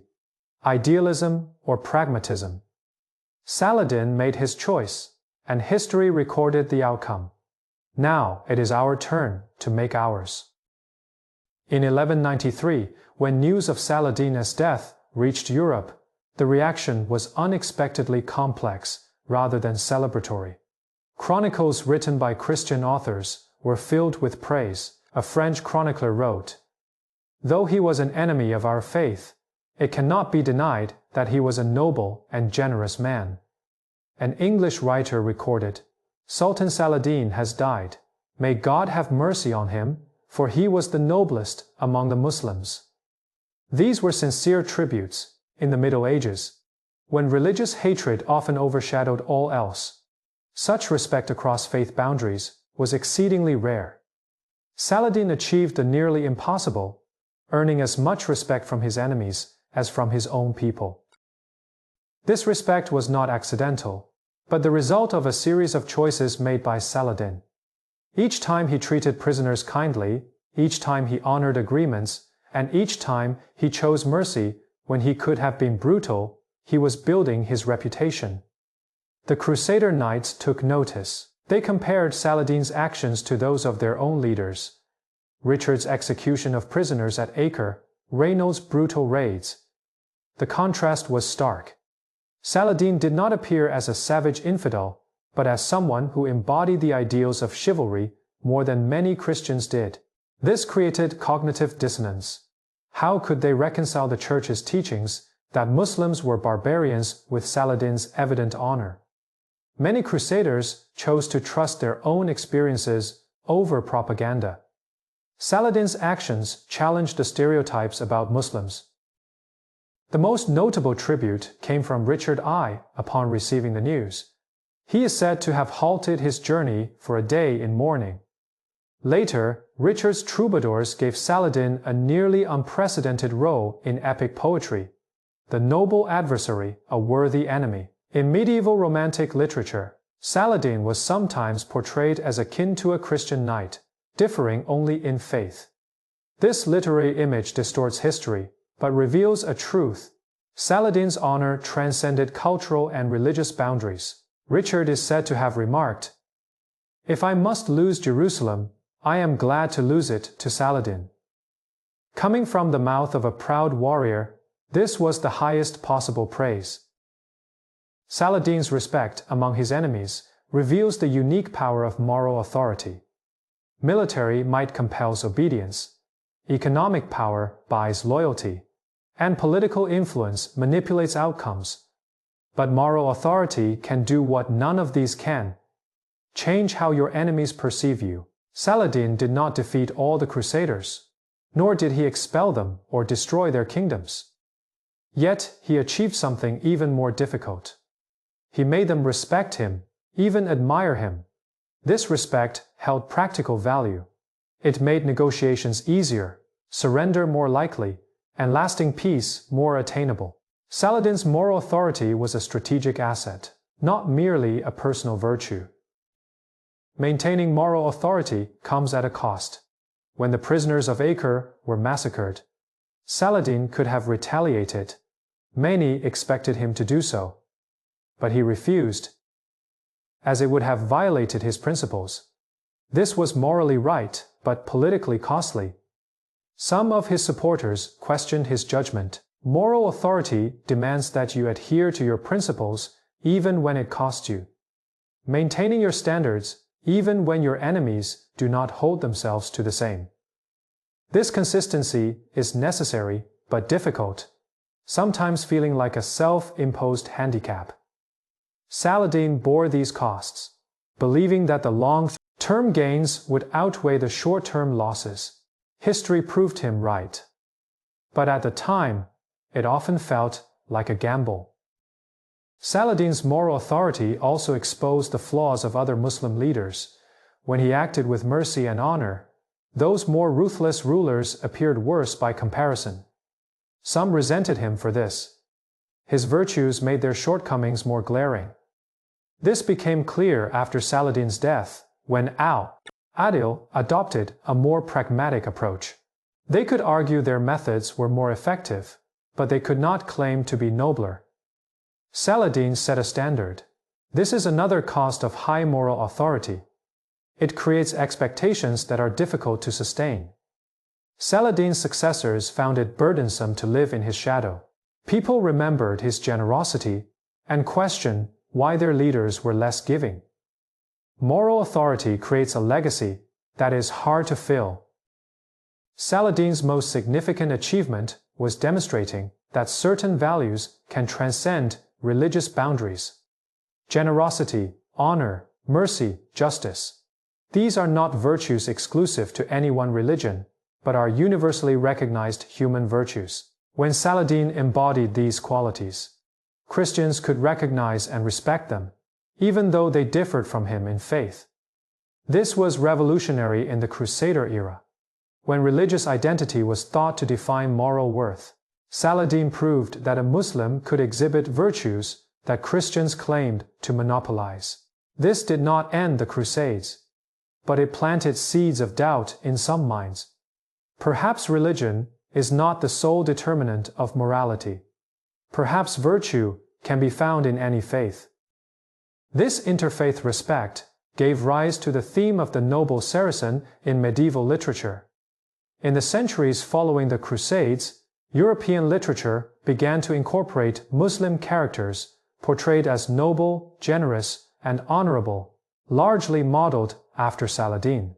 These literary Saracens often converted to Christianity by the end of the story, reflecting the medieval Christian inability to imagine true virtue existing outside their faith.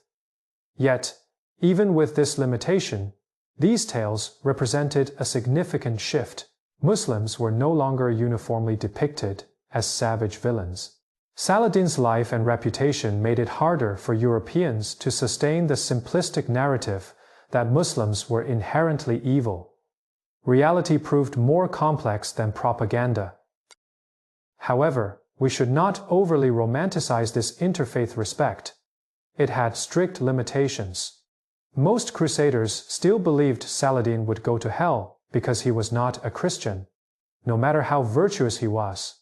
Many Muslim scholars criticized Saladin for being too lenient toward Christians. Religious prejudice did not disappear.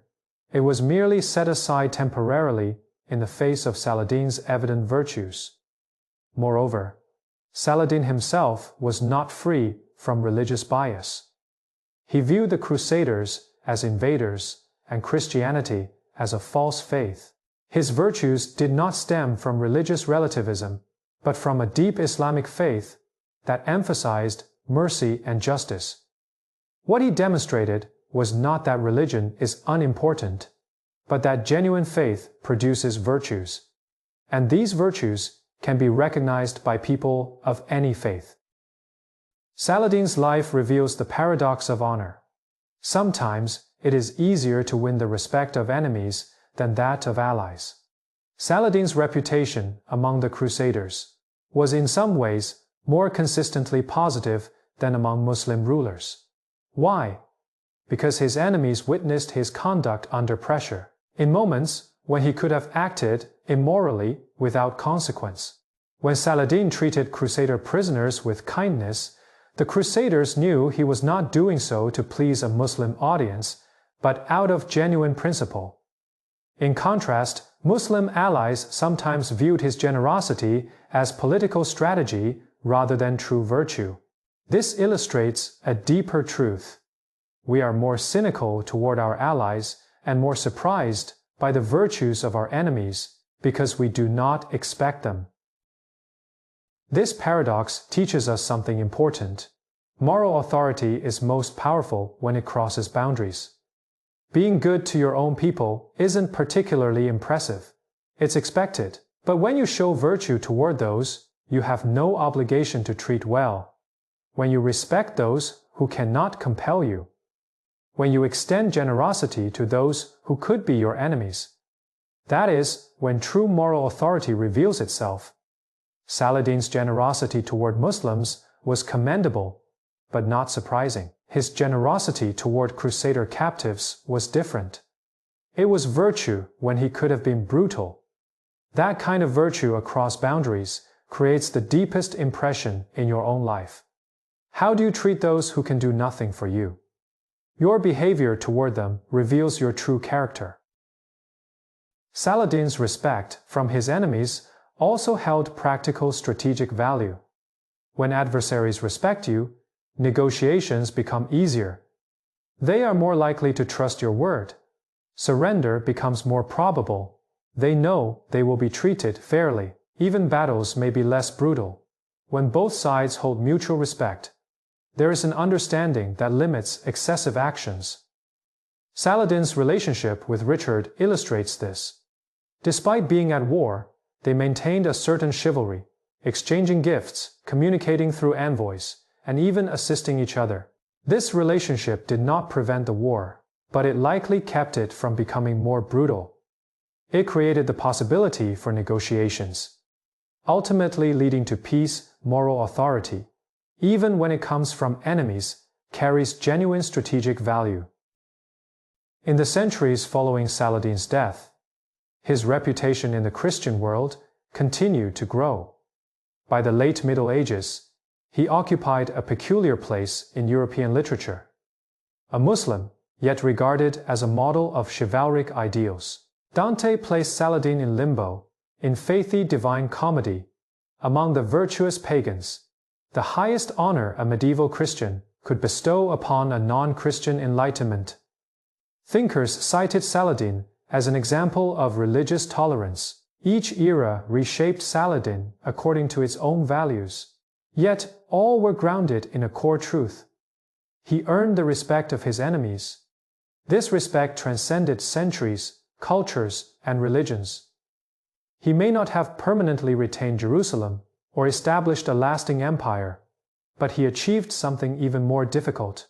He changed how his enemies viewed him.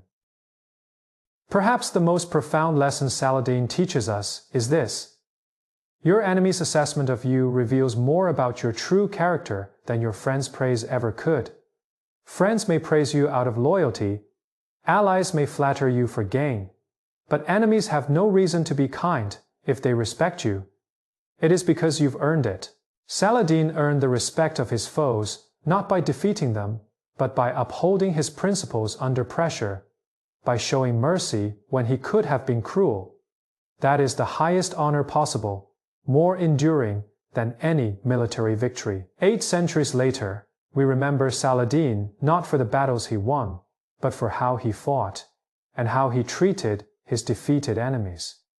If you want to build something truly lasting, don't seek the love of friends, seek the respect of your enemies. It is harder to earn, but once earned, it lasts forever. To understand Saladin's generosity, one must first understand the religious tradition in which it was rooted.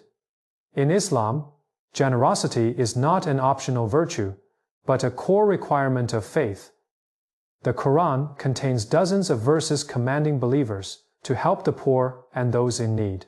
Chapter 2, verse 177 explicitly states that true piety is not merely praying toward the east or west, but giving to relatives, orphans, the poor, travelers, and beggars.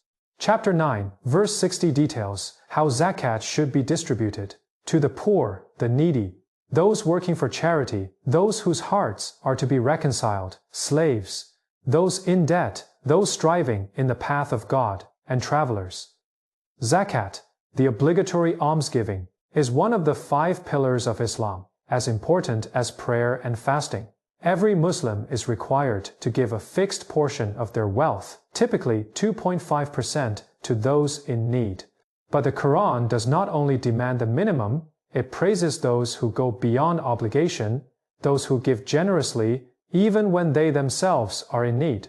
Chapter 3, verse 92 says, "You will not attain righteousness until you spend from that which you love." The Prophet Muhammad himself was renowned for his extreme generosity, and the Hadith is filled with stories of how he gave away almost everything he had. It is recorded that the Prophet never refused anyone who asked him, and even when he had nothing, he would promise to give in the future.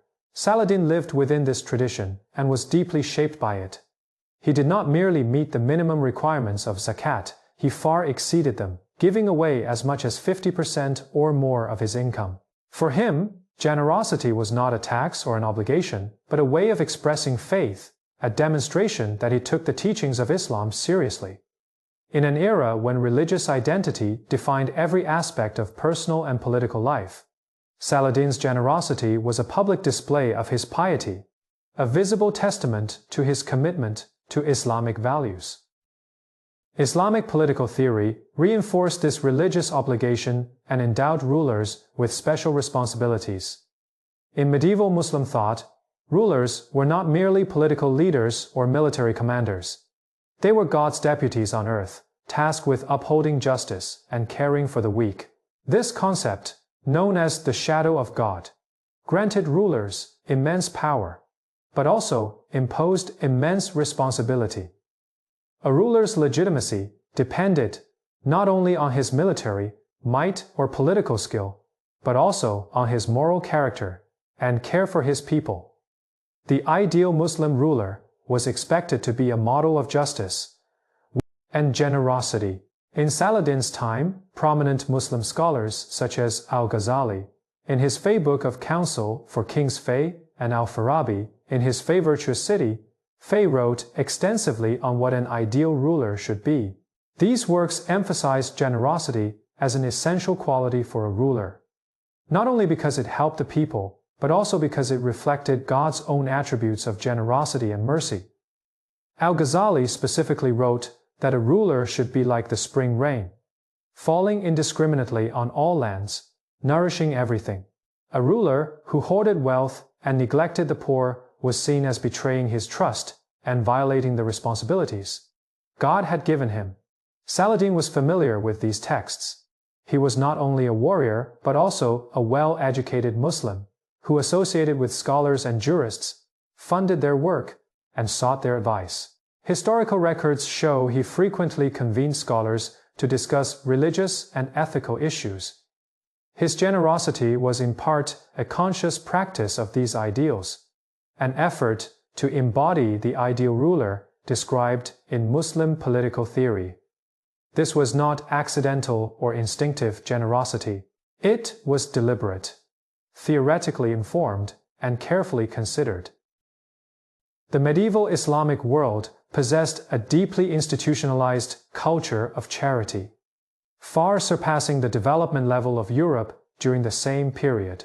Wealthy Muslims not only gave personal alms, but also established charitable foundations, known as waqfs, permanent endowments, whose revenues were used to fund public facilities, such as mosques, schools, hospitals, fountains, hostels, libraries, and orphanages. These institutions were widespread across the Muslim world during Saladin's time, from Cordoba to Baghdad, from Cairo to Bukhara, forming a complex network of social services.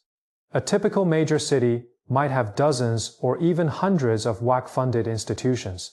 For example, Cairo during Saladin's era had free hospitals providing medical care for the poor, which not only treated patients, but also offered food and accommodation. There were religious schools that provided education, food, and lodging for students, many of whom came from impoverished families. Public fountains ensured a supply of clean water, a lifeline in the hot and dry climate.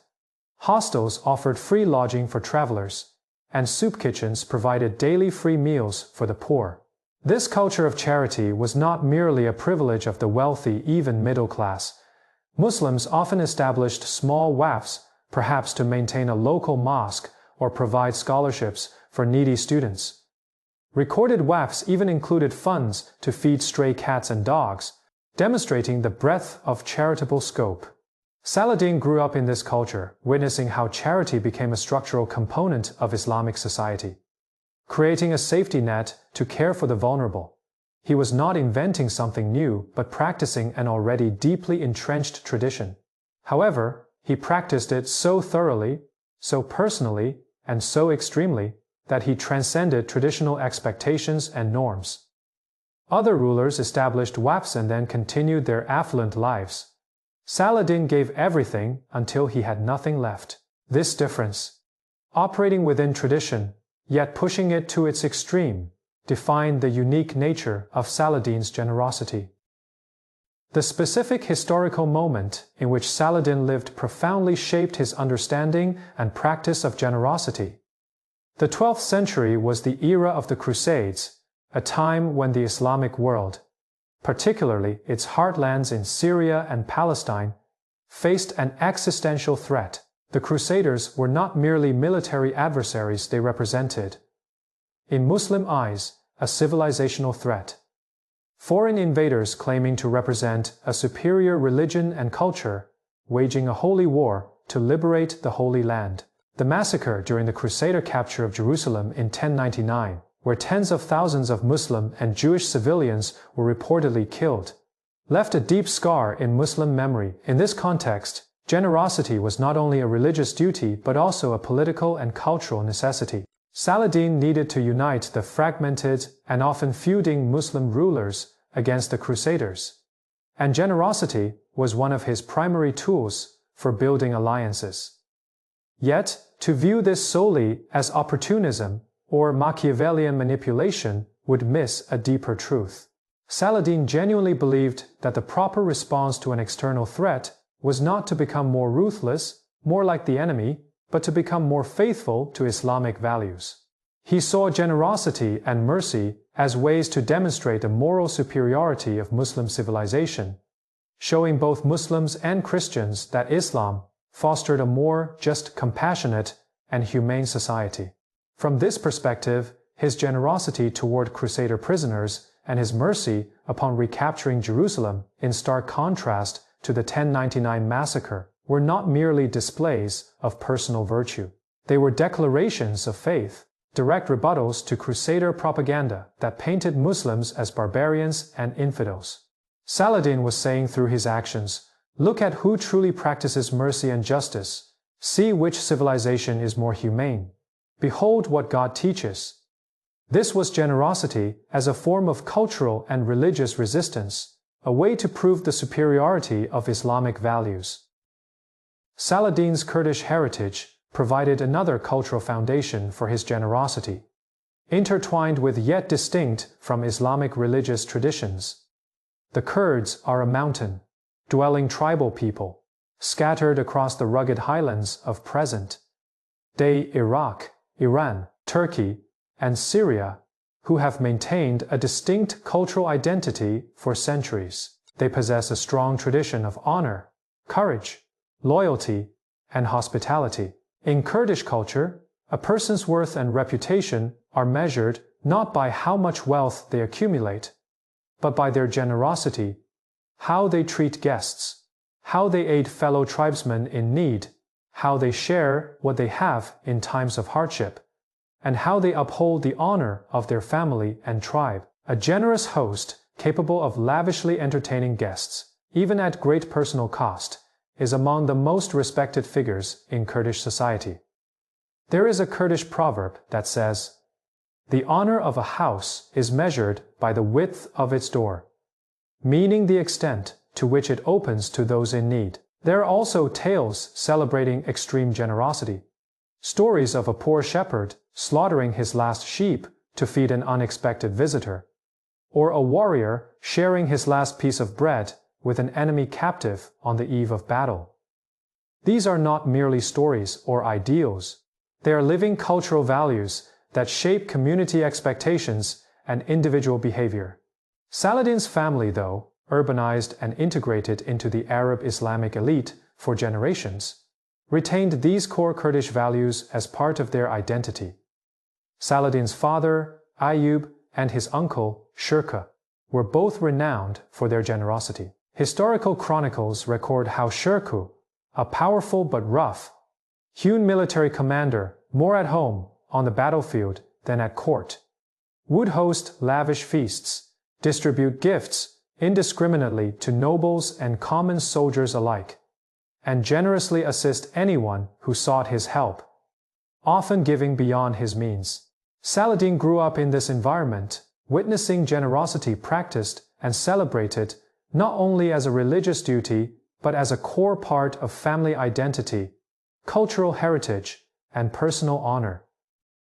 The fusion of Kurdish traditions of generosity and Islamic religious teachings created in Saladin a particularly intense and multidimensional form of generosity. Kurdish culture provided the emotional and social context. Generosity as a marker of honor, identity, and community bonds. As something that defined one's place in society as the foundation of family reputation. In Kurdish culture, to be ungenerous was not just a personal failing, but a family disgrace. Islam provided the theological and moral framework, generosity as a religious duty, a path to salvation, an expression of obedience to God's will. An act that would be weighed on Judgment Day. Each tradition was powerful on its own.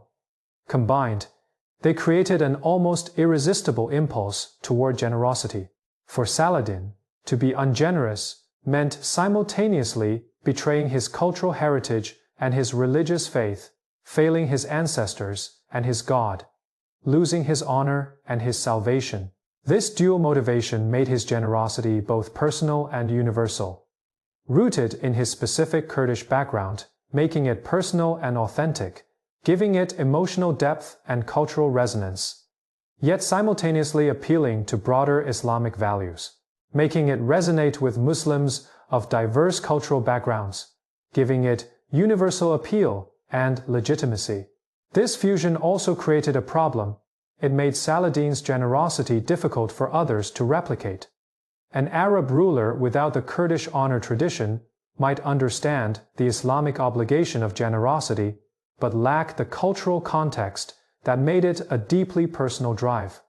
A Kurdish leader without Saladin's profound religious faith might feel cultural pressure to be generous, but lack the theological framework that made it a spiritual necessity.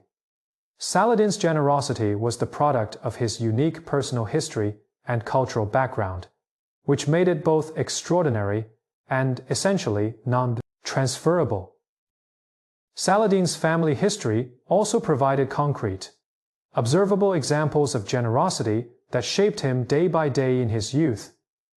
His grandfather, Shadi, was the administrator of a small fortress named Duin near Diyarbakir. Despite his relatively modest position, he was known for his fairness, honesty, and care for the local people. Local chronicles mention how Shadi would personally adjudicate disputes, ensure taxes were collected fairly without oppressing farmers, reduce levies in years of poor harvests, and assist the poor from his own reserves during difficult times. Saladin's father, Ayyub, was not in the highest positions of power for most of his career. He served as a minor official under more powerful rulers like Zengi and Nur ad-Din. But even with limited resources, he was known for helping those in need, mediating conflicts, and upholding justice. Records indicate that Ayyub would use his own money to help soldiers pay off debts, provide support for scholars, and ensure that orphans and widows under his jurisdiction were cared for. Saladin grew up witnessing these examples not as distant stories or abstract ideals, but as daily realities. He saw how his father used his limited resources to assist others, prioritized justice and compassion over personal accumulation, and earned respect and loyalty through character rather than wealth. These were not abstract moral lessons or tales from books. They were concrete, everyday models, patterns of behavior observed within family life. Saladin saw generosity not only taught and praised, but actually practiced, even when it meant personal sacrifice or a reduction in family resources. Growing up in a household environment filled with examples of generosity, where virtues were not just preached but lived day by day, shaped his values and behavioral patterns more powerfully than any book or religious sermon. When he later became a ruler with vast resources, He was not learning how to be generous. He was expanding and amplifying the patterns he had witnessed throughout his life on a larger scale, applying values learned at the family level to an imperial one. However, the deepest and most personal root of Saladin's generosity may lie in his own childhood experience as a refugee and the lasting, profound imprint it left on his heart. In 1138, when Saladin was less than a year old, his family was forced to abruptly leave their home in Tikrit. The reason was complex political conflict. His father, Ayyub, had become entangled in a power struggle among local rulers, siding with the ultimately losing faction, and may have also faced accusations of harboring a fugitive. Whatever the specific cause, the consequences were severe. Overnight, the family, once respected officials with stable status and a comfortable life in the community, became displaced refugees, losing their home, property, status, and security. They were forced to flee, uncertain of where to go or who would take them in. They eventually reached Damascus, where they found protection and support under the powerful ruler, Zengi. Out of respect for Ayyub's father, Shadi, Zengi gave Ayyub a position, provided the family with housing and means of livelihood, allowing them to rebuild their lives. This experience, though Saladin was too young to consciously remember the details, became part of the family's history and identity, a story told repeatedly, a pivotal event that shaped the family's self-understanding. Growing up, Saladin heard this story many times, learning how the family lost everything, how they survived in their darkest hour by relying on the kindness of strangers, and how they were saved by the generosity of a ruler who had no obligation to help them. This memory, though not personal but familial, was deeply ingrained in him. From it, he understood what it meant to depend on the generosity of others, grasped the crucial value of protection and support when one is vulnerable and helpless, and knew the profound gratitude that arises when strangers extend a helping hand in one's greatest need. Chroniclers noted that Saladin frequently referenced this experience throughout his life, often citing how his family was helped and how he felt a moral, spiritual, and personal obligation to pass on such generosity to others in similar distress. This was not abstract gratitude. It was a concrete, personal sense of debt. This childhood experience, even if indirectly lived through family narratives, created a profound and lasting empathy, an ability not just to understand, but to truly feel the vulnerability and dependence of others. When Saladin later encountered widows, orphans, refugees, and the poor seeking help as a ruler, when he saw those who had lost their homes, their providers, and fallen into despair, he was not looking at abstract cases, statistics, or anonymous queues of petitioners. In every face, in every story, he saw a reflection of his own family's experience, an echo of his own childhood vulnerability. The person he himself might have become had it not been for Zengi's generosity. This personal connection, this deep identification, rooted in shared experience and shared vulnerability, made his generosity not merely a duty fulfilled or a policy executed, but a sincere, heartfelt, emotionally driven response. He knew, not abstractly, not from books, but from deep personal and familial memory, what it felt like to lose home and stability, the fear of not knowing where tomorrow's food would come from, or whether your family would be safe, the vulnerability of being utterly dependent on the kindness and choices of others. This knowledge, this memory of lived and familial experience, drove him to help those in similar situations. It also explains why his generosity was so personal, why he insisted on meeting many petitioners himself rather than delegating the task to bureaucrats, why he was not content with merely establishing charitable systems run by administrators. For Saladin, generosity was not an administrative function or a bureaucratic procedure. It was a personal response, a direct human-to-human connection, an acknowledgement of shared humanity and shared vulnerability between him and those he helped.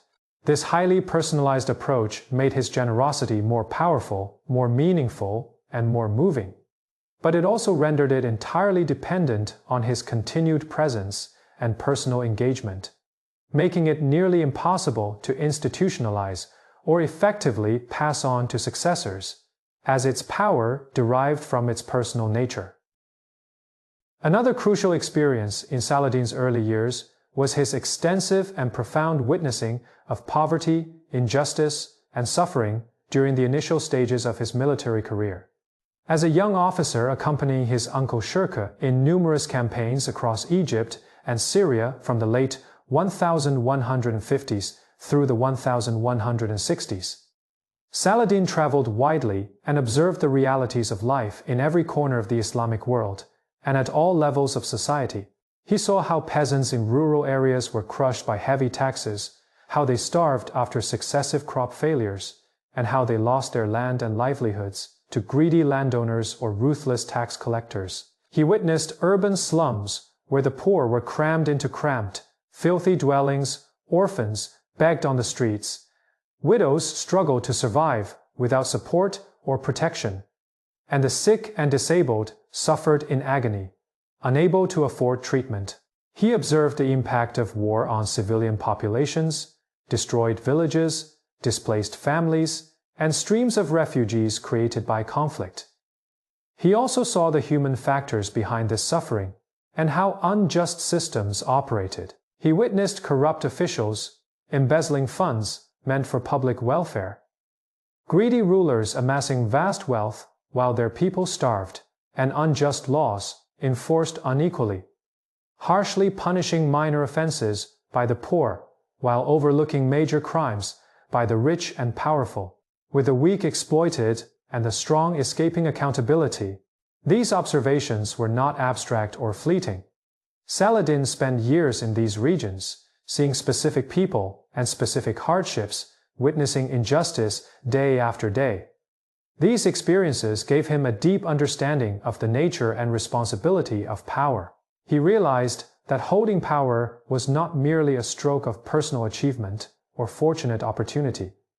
It was a trust, a sacred duty, not only to avoid harm, but also to actively help those without the power to protect themselves, to correct injustices, and to create a fairer society. When he eventually gained power through a complex combination of opportunity, ability, and circumstance, becoming vizier of Egypt in 1169, and then ruler of Syria in 1174, he was determined to wield it differently. Unlike the greedy, indifferent, and corrupt rulers he had witnessed causing so much unnecessary suffering, his generosity was, in part, a conscious and deliberate response to the injustices he had observed on his rise. A determination to ensure his rule did not create the kind of suffering he had seen, an effort to become the kind of leader he wished he had encountered in his youth, and vulnerability, and a commitment to use power to alleviate suffering rather than exacerbate it. Another experience shaped Saladin's understanding of generosity, his direct and repeated observation of its effects as a practical force and an effective political tool. Early in his career, particularly during his formative years in Egypt, he saw how his uncle Shirkuh strategically and effectively used generosity to achieve political goals, building loyalty, winning over initially skeptical or hostile allies, motivating weary and demoralized soldiers, pacifying conquered populations, and establishing a reputation among rivals. He observed how, when a ruler treated their people generously, not as calculated manipulation or superficial gesture, but as sincere care and commitment, those people responded with genuine loyalty rather than mere forced obedience, how they were willing to sacrifice for such a leader, and how they remained steadfast in difficult times. He also witnessed the opposite, how rulers who were greedy and miserly, who hoarded wealth while neglecting the needs of their people, lost support and the hearts of their people, and ultimately faced rebellion or overthrow. even if they possessed strong armies and seemingly secure power. These were not theoretical lessons or abstract principles from books. Saladin saw specific rulers fall due to their greed and stinginess, and saw others thrive and maintain power because of their generosity and concern for their people. For example, he saw how the Fatimid Caliphate in Egypt lost power by alienating the people, and how it was perceived as losing legitimacy by indulging in luxury while neglecting public welfare. These observations taught Saladin a crucial and profound lesson. Generosity is not weakness, naivety, or impractical idealism. It is a practical strategic strength, a useful tool for building lasting power and effective governance, and a means of creating stability, loyalty, and legitimacy. But for Saladin, it was more than just strategy or utility. He genuinely believed in it, not only because he saw it work in practice, but also because he believed it was morally and religiously right. His generosity was thus both pragmatic and idealistic, based on sober, realistic observations about what works politically, but also on deep, sincere beliefs about what is morally right. This combination of pragmatism and idealism, the fusion of strategic calculation and genuine conviction, made Saladin's generosity both effective and authentic, powerful and credible, yet also difficult for successors to replicate. Those who might grasp the strategy but lack sincere belief, or have belief but lack strategic understanding. Another significant, yet often overlooked or underestimated context for Saladin's generosity was the inherent fragility of his own political legitimacy and his acute, constant awareness of this vulnerability. Saladin did not attain power through a clear line of succession, undisputed lineage, or direct military conquest. His rise was the result of a series of contingent events, skillful seizing of opportunities, political maneuvering, and fortunate timing. He was not an Arab, not a descendant of the Prophet Muhammad, not a member of the Abbasid Caliphate family, nor an heir to any ancient or prestigious dynasty.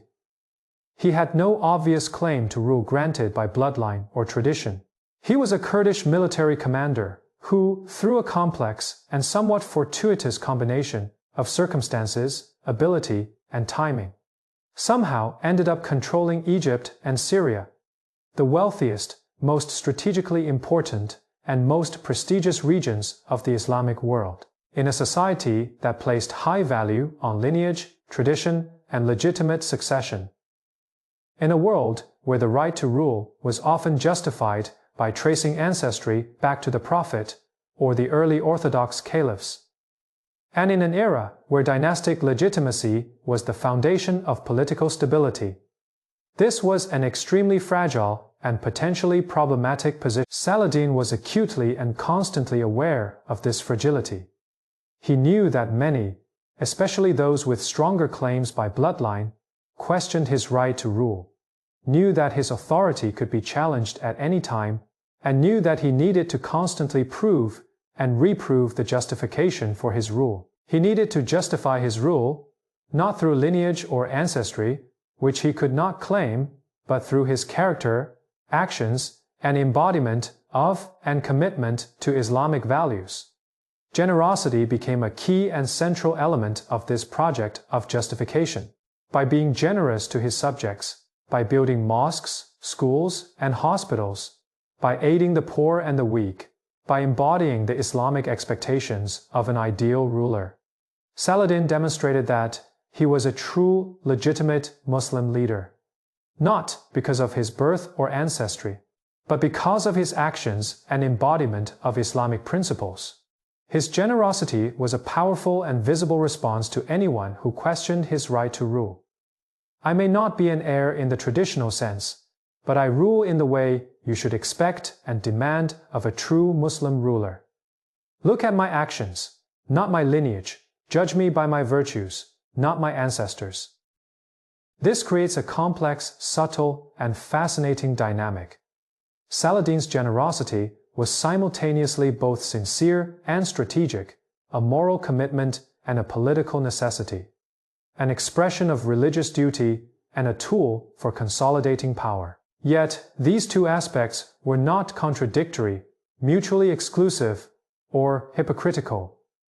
Instead, they complemented and reinforced each other, creating a synergy. Sincerity made generosity politically effective. People could sense, could intuitively distinguish between genuine care and compassion on one hand, and calculated political gestures, superficial public relations, or manipulative power plays on the other. Sincerity generated real loyalty, deep support, and lasting legitimacy. But strategic needs and political interests also reinforced and sustained sincerity. Knowing that generosity helped maintain his rule and consolidate his fragile position of power made it easier and more resolute for Saladin to remain generous in the face of financial pressures. Criticism from advisors, personal doubts, or difficult choices, this combination of sincere belief and strategic interest, this fusion of moral commitment and political calculation, created a particularly powerful and effective form of generosity, something more potent than pure idealism or pure opportunism. Yet, it also reveals why this specific form of generosity was so difficult to institutionalize or effectively pass on to successors. It worked and was powerful precisely because it was sincere, because it stemmed from a unique blend of Saladin's personal deep convictions, life experiences, cultural background, and strategic understanding. A successor without the same beliefs, experiences, background, or understanding could not simply replicate this, no matter how hard they tried to mimic outward behaviors or follow surface rules. Ultimately, when we examine and synthesize all these factors, the Islamic religious tradition's strong emphasis on giving and aiding the weak, the deep and institutionalized culture of charity in the medieval Muslim world, the unique values of honor and hospitality in Kurdish culture, Saladin's profound and formative personal experience as a refugee in childhood, his extensive witnessing of poverty and social injustice during his rise, his direct observation of generosity as a practical political force, and the ongoing strategic needs created by his own vulnerable political position, we begin to truly understand the full complexity, multi-layered nature, and deep roots of Saladin's generosity. No single cause, simple explanation, or one-dimensional motivation can adequately account for its depth and intensity. Rather, it is the intricate, multidimensional product of all these distinct, yet interconnected influences, each reinforcing and amplifying the others, collectively creating a form of generosity that was extraordinary yet fundamentally personal and context-specific. This complexity and multidimensionality made Saladin's generosity both exceptionally powerful, because it drew strength from multiple sources, met multiple needs, and operated on multiple levels, and exceedingly difficult to replicate or pass on, because it relied on such a rare convergence of so many different factors. It was not a simple virtue or straightforward strategy that could be reduced to rules, codified into law, written into policy manuals, or taught to successors. It was deeply personal, rooted in an unrepeatable combination of Saladin's specific life journey, unique cultural background, profound religious faith, formative personal experiences, and particular historical moment. This is why when Saladin died in 1193, his particular intense and comprehensive form of generosity died with him. His sons inherited his kingdom, his armies, his political power, and his material legacy, but they could not inherit the complex, unique blend of experiences, beliefs, values, cultural context, and historical circumstances that shaped his generosity. They could attempt to mimic his outward behaviors, and indeed, some of them tried, but without the inner conviction, cultural grounding, personal history, and strategic understanding to support and sustain it. Such imitation was hollow, superficial, unsustainable, and ultimately ineffective. A deep understanding of these multiple, intertwined roots of Saladin's generosity helps us fully appreciate why it was so extraordinary and historically remarkable. Why it so profoundly inspired contemporaries and later generations, but also why it was destined to be ephemeral and non-transferable, too personal to be institutionalized, too complex to be simplified, too deeply rooted in a specific confluence of person, time, place, and culture to persist or be replicated without those precise, unique conditions. Saladin's success was built on a powerful yet fragile foundation: his personal charisma and moral authority. When he entered a city, his presence transformed the atmosphere. When he made a promise, people believed him. When he demanded loyalty, it was given not out of fear, but out of respect. This was an immensely potent form of leadership.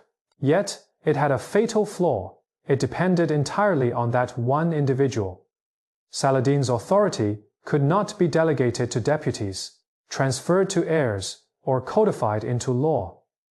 When he left the room, his power diminished. When he died, it vanished. History is filled with such examples. Alexander, Charlemagne, Napoleon. Empires built by great leaders that could not outlast them.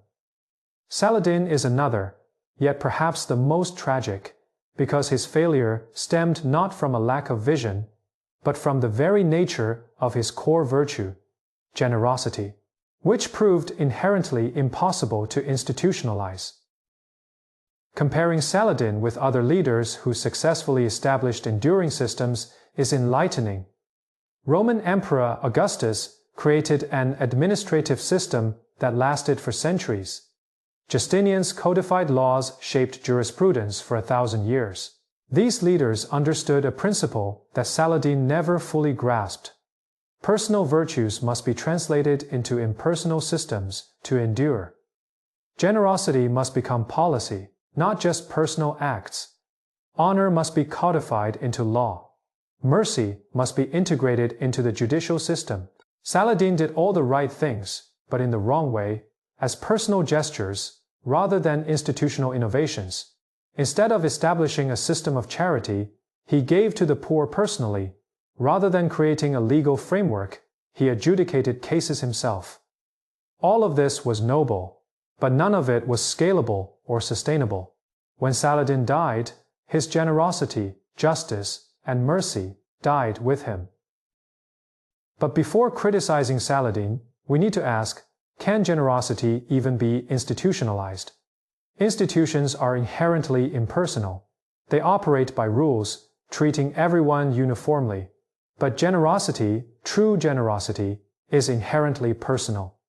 It involves seeing a specific person's specific need and choosing to meet it, even when no rule demands it. When you institutionalize generosity, it becomes welfare policy, taxation, bureaucratic procedure. It may be fairer, more predictable, but it loses something. That personal touch and moral weight that made Saladin's generosity so powerful. When Saladin gave personally, people felt seen, valued. When a bureaucracy distributes benefits, it's more efficient, but lacks that personal connection. This is the dilemma of institutionalization. You can make virtue more enduring, but in the process, you change its essence. Saladin may have understood this instinctively, which might be why he never seriously attempted to institutionalize his generosity. Saladin's succession issue reveals another fundamental problem with leadership based on personal virtue. You cannot pass on character. You can pass on a throne, land, wealth, but not generosity, honor, judgment, or moral authority. These must be cultivated by each individual. Saladin's sons inherited his kingdom, but not his character. Al-Afdal may have desired generosity, but lacked his father's judgment. Al-Aziz may have admired his father's honor, but faced more ruthless enemies. Al-Zahir may have tried to emulate his father's mercy, but lacked the personal authority to make mercy effective. They all lived in the shadow of the impossible. How to be Saladin when you are not Saladin. History is rarely kind to children who inherit great parents. Success requires a rare combination of specific personality, talent, and circumstances. This combination cannot be replicated or passed down. It can only reappear by chance. What could Saladin have done differently? Some argue he should have spent more time training his sons. But Saladin did try. His sons governed provinces, and he attempted to guide them. The issue wasn't a lack of training. It's that you cannot train someone to adopt your values. Values aren't learned through instruction but are shaped by profound personal experiences. Saladin's generosity stemmed from his childhood, witnessing his family displaced, relying on the kindness of others, and feeling powerless. These experiences forged his character. His sons lacked such experiences. They grew up with power and privilege. How can you teach generosity to someone who has never known hunger? How can you instill humility in someone who has never felt powerless? Character is molded by experience, and you cannot arrange the right formative experiences for your children without subjecting them to genuine hardship. Perhaps the real issue lies in the inherent flaw of the entire inheritance model itself. Hereditary monarchy assumes that leadership qualities are passed down within families. Yet, history repeatedly shows this is not true. Great leaders often have mediocre children. If Saladin truly wished to build something lasting, perhaps he should have abandoned hereditary succession and established a merit-based selection system, one that promotes individuals who demonstrate the necessary virtues. But this was an almost unimaginable suggestion in the medieval era. Hereditary rule was so deeply ingrained that questioning it felt like challenging the natural order of the world. Saladin was a product of his time in this regard. He never seriously considered alternatives, so he found himself trapped in the dilemma of trying to make an inherently flawed system work. He did not succeed, but given the system's limitations, perhaps no one could have. The most practical reason for the failure of Saladin's legacy was the sheer financial reality. Generosity is expensive, and the bill must eventually be paid. Saladin distributed vast wealth, funding scholars, building mosques, supporting the poor, paying soldiers generously, giving gifts to allies, and forgiving debts. All of this was noble and won him love and loyalty. But it also drained the treasury. When Saladin died, he left no financial reserves. His heirs inherited debts, obligations, and expectations, but no money. This immediately placed them in an impossible position. How could they maintain their father's generosity without the resources? If they continued the same level of spending, they would go bankrupt. If they cut back, they would be unfavorably compared. This reveals the harsh financial logic of generous leadership. It works in the short term, but creates unsustainable expectations in the long run. People grow accustomed to generosity and expect it to continue. When it stops, they feel betrayed. Comparing Saladin to more successful empire builders is enlightening. The Roman Empire endured for centuries partly because it established complex taxation systems, fiscal reserves, and long-term planning. The Ottoman Empire's longevity was due to effective financial management. These empires were also generous, but their generosity was calculated and budgeted. Part of a sustainable fiscal policy, Saladin's generosity resembled that of a medieval noble, generous but unsystematic, lacking long-term planning. This worked during his lifetime because his authority and military successes continued to generate resources. However, it did not lay the groundwork for a sustainable financial system. His heirs inherited an empire with empty coffers, but high expectations. The worst combination, they had to raise taxes, cut spending, and borrow money. All of this weakened their position and contributed to the empire's fragmentation. Had Saladin been more fiscally conservative, his successors would have been in a stronger position. but that would have required him to be a fundamentally different person. Perhaps the deepest reason why Saladin failed to establish lasting institutions was the opportunity cost. He spent his time and energy on other things. Building institutions requires time, attention, and technical expertise. It demands detailed planning, careful implementation, and ongoing supervision. It requires working with lawyers, administrators, and bureaucrats, not soldiers and generals. Saladin spent his life at war, first 12 years unifying the Muslim world, then 5 years fighting the Crusaders.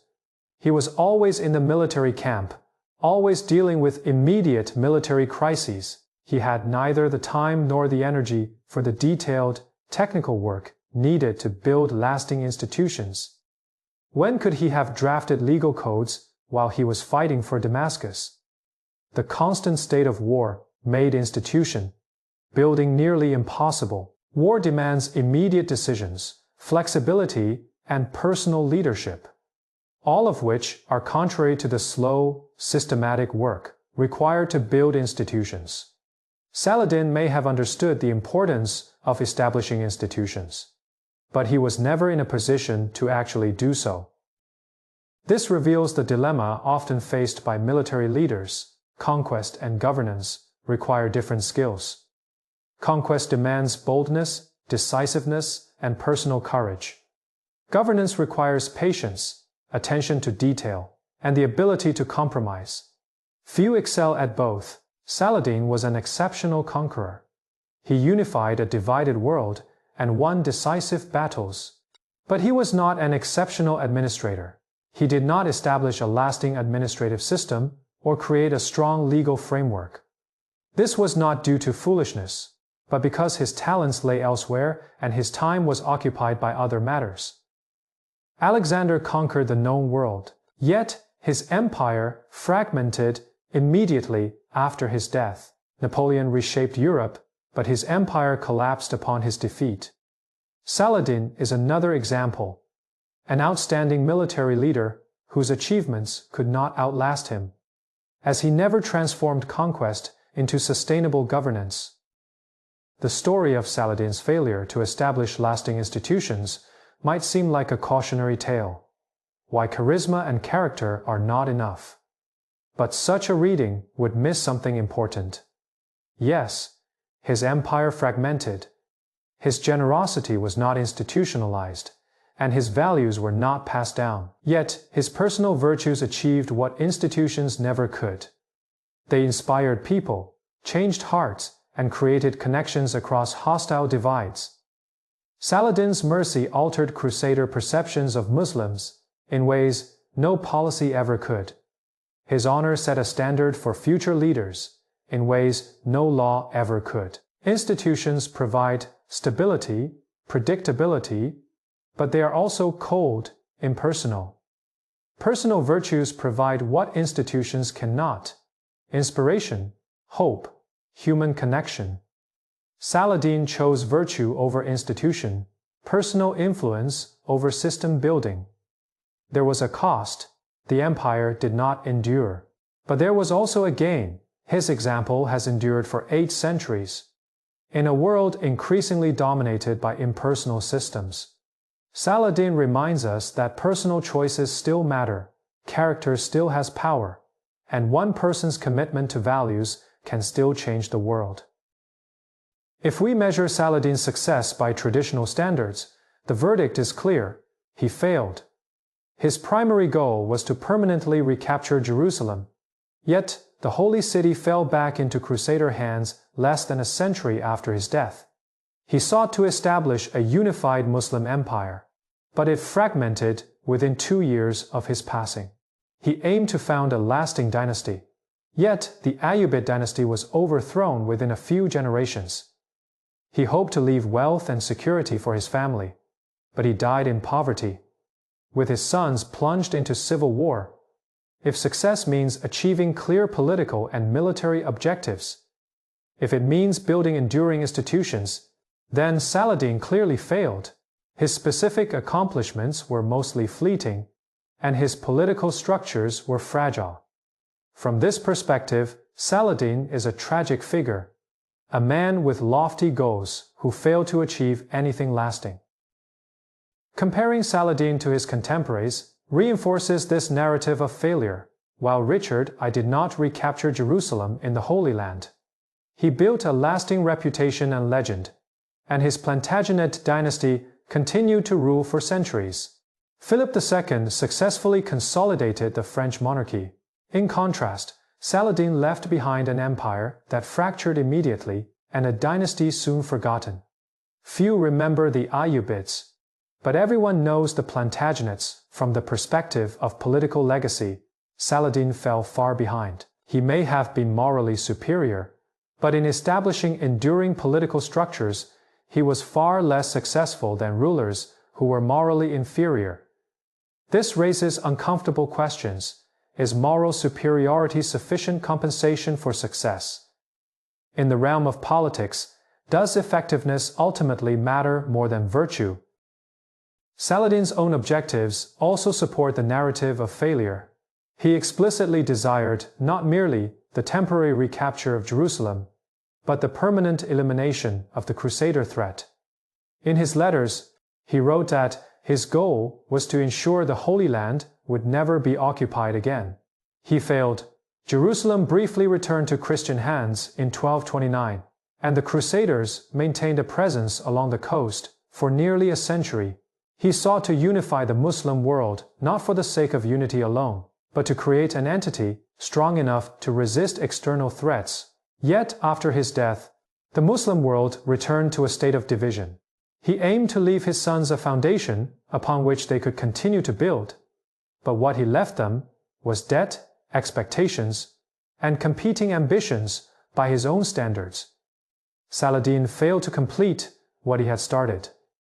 This is failure, even if it is a noble one. But what if we measure success by a different standard? What if success is not about building lasting institutions or accumulating power, but about living according to your values, about retaining your humanity when you could be ruthless, about holding fast to your principles under pressure? From this perspective, Saladin not only succeeded, but succeeded brilliantly. He lived in an era where brutality was the norm and betrayal was expected. He could have been like many of his contemporaries, slaughtering captives, breaking oaths, amassing wealth. But Saladin chose a different path. He chose mercy over brutality, honor over opportunism, generosity over greed. He made these choices not because they were easy, but because he believed they were right. Isn't this moral consistency, this adherence to principle under pressure, a form of success? Perhaps an even deeper success than building an empire.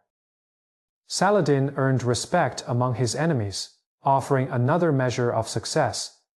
He achieved the nearly impossible, making those taught to hate him instead admire him.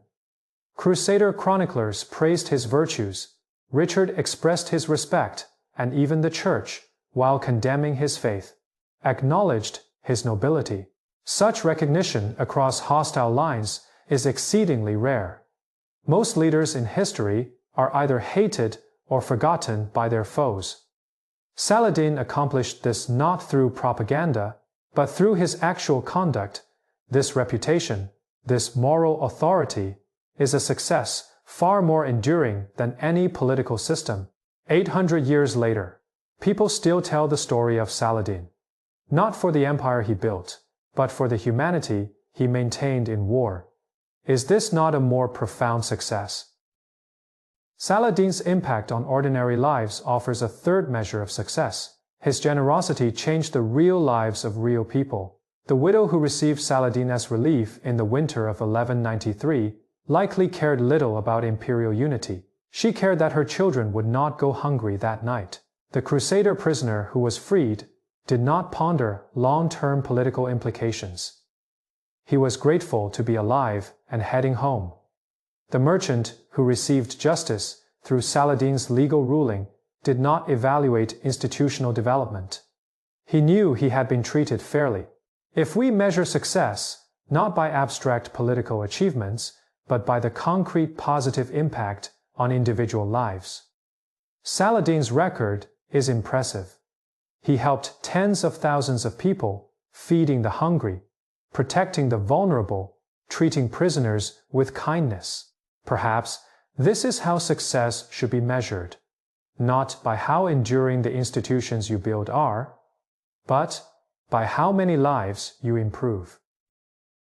The story of Saladin reveals a profound paradox of success. Sometimes the greatest failures lead to the greatest triumphs. Saladin's political failures, his inability to establish lasting institutions, may be precisely what made his moral legacy so powerful. Had he succeeded in building a bureaucratic empire, he might have been remembered as an effective administrator, but not as a moral exemplar. If he had amassed wealth, he would have been seen as a shrewd ruler, but not as the embodiment of generosity. Had he been more ruthless, his empire might have endured longer, but he would not have earned respect among the Crusaders. Saladin's political failures, his excessive generosity, his refusal to be brutal, are exactly what created his enduring reputation. The fact that he died in poverty and his empire quickly fragmented only reinforced his moral purity. They proved that he did not act for power or wealth, but truly out of principle. If Saladin had been more politically successful, he might have been less morally impressive. This is the strange paradox. His failures ensured his success. This paradox raises profound questions about how we evaluate historical figures. We typically judge leaders by their tangible achievements, what they built, what they conquered, what they left behind. But perhaps these are the wrong criteria, or at least incomplete ones. Maybe we should also ask, how did they achieve their goals? What principles did they uphold? How did they treat those who could do nothing for them? By these standards, Saladin's record is extraordinary. He maintained humanity in a brutal age, honor in an environment of betrayal, and generosity when everyone else was accumulating. He proved that even in war, there can be virtue. These lessons, these examples, outlast any political system. If the purpose of history is not only to record what happened, but to provide models for the future, then Saladin is a tremendous success, because his example continues to teach and inspire. Saladin left behind two legacies. The first is his political legacy, the systems he established, the empire he built. This legacy largely failed. The Ayyubid dynasty did not endure, and the empire fragmented. The second is his moral and symbolic legacy. His example, his reputation, the ideals he represented. This legacy not only endured, but grew stronger over time. Each generation reinterpreted it, yet the core themes remained unchanged. Generosity, honor, humanity in war. The tension between these two legacies raises fundamental questions. Which is more important? Short-term political impact or long-term moral influence? There is no. Political legacies provide stability, while moral legacies inspire people. Saladin's failure in the first but success in the second makes him a complex and controversial historical figure. Neither a complete success nor a complete failure. The case of Saladin challenges our assumptions about legacy. We typically believe that building something lasting requires institutions, systems, and structures. Yet Saladin's story suggests another possibility. Perhaps the most enduring impact comes from personal example, from virtues demonstrated that people recognize as true and good. Saladin did not establish lasting institutions, but he created a lasting story, a narrative told and retold. In some ways, this story has proven more enduring than any institution. Institutions can be overthrown or forgotten, but a good story can last for centuries. Saladin's life became such a story, not because he planned it that way, but because he simply lived according to his values. Perhaps this is the true secret to creating lasting impact. Not trying to build institutions that will remember you, but simply doing what you believe is right and trusting that history will recognize its worth. So did Saladin succeed or fail? History does not provide a single answer, because the answer depends on how you define success. If success is establishing a lasting political system, Saladin failed. If success is living by your values, even at a cost, he succeeded. If success is accumulating wealth and power, he failed. If success is earning the respect of your enemies, he succeeded. The truth is that Saladin both succeeded and failed. His story does not offer simple lessons. What it offers is a challenge, a question about how you define success and what you value. In your own life, what kind of success do you pursue? Short-term or long-term, material or moral? Saladin made his choices. He chose morality over material gain, long-term reputation over short-term power. These choices had costs. He died poor and his empire fragmented. But they also had rewards. His name is remembered. His story is told, and his example continues to inspire. Now it is your turn to make your choices. What do you want to leave behind? Saladin cannot answer these questions. Only you can. The story of Saladin is often misunderstood as a tale of weakness or naivety. A good man failing in a cruel world. But this interpretation completely misses the point. Saladin's generosity was not weakness. It was a strategy, a form of power, a method of achieving his goals. When he treated Crusader prisoners kindly, it was not because he was incapable of brutality. He had the means and opportunity to slaughter them. He chose mercy because he understood its strategic value. It made future enemies more willing to surrender. It built loyalty among allies, and it created moral authority. When he gave generously to the poor, it was not because he failed to grasp the value of wealth. He controlled the entire treasury of Egypt. He chose to give because he understood how generosity builds support, creates loyalty, and maintains social stability. Saladin's generosity was calculated, strategic, and pragmatic. It just happened to align with his moral principles. This is the crucial distinction. True generosity is not the inability to be cruel, but the ability to be cruel and choosing not to be. Weakness is being forced into kindness. Virtue is choosing kindness. Saladin was never weak. He simply chose a different form of strength. This distinction is as important today as it was in the Middle Ages. In the modern world, generosity is often misunderstood as weakness or naivety. Business culture celebrates wolf-like aggression, ruthlessness, and viewing everything as a zero-sum game. Political discourse frames compromise as failure and compassion as a flaw. Yet Saladin's example challenges this binary. You can be both strong and generous, both strategic and principled, both driven toward your goals and deeply human. In fact, Saladin's story suggests that generosity may be a more effective strategy. It builds more enduring alliances, creates deeper loyalty, and generates a more lasting reputation. Ruthlessness may work in the short term, but it creates enemies and resentment. Generosity may have a short-term cost, but it builds trust and goodwill. Which is better depends on your time frame. If you care only about the next quarter, ruthlessness may be more effective. If you care about your long-term reputation and legacy, generosity is the better investment. Saladin chose the long term, which is why we are still telling his story 8 centuries later. But Saladin also teaches us about the limits of generosity. His story is not a simple fairy tale of generosity always wins. Generosity has real costs. It drained his treasury, it disadvantaged his heirs, and it was sometimes seen as weakness by critics. There are situations where generosity is not enough.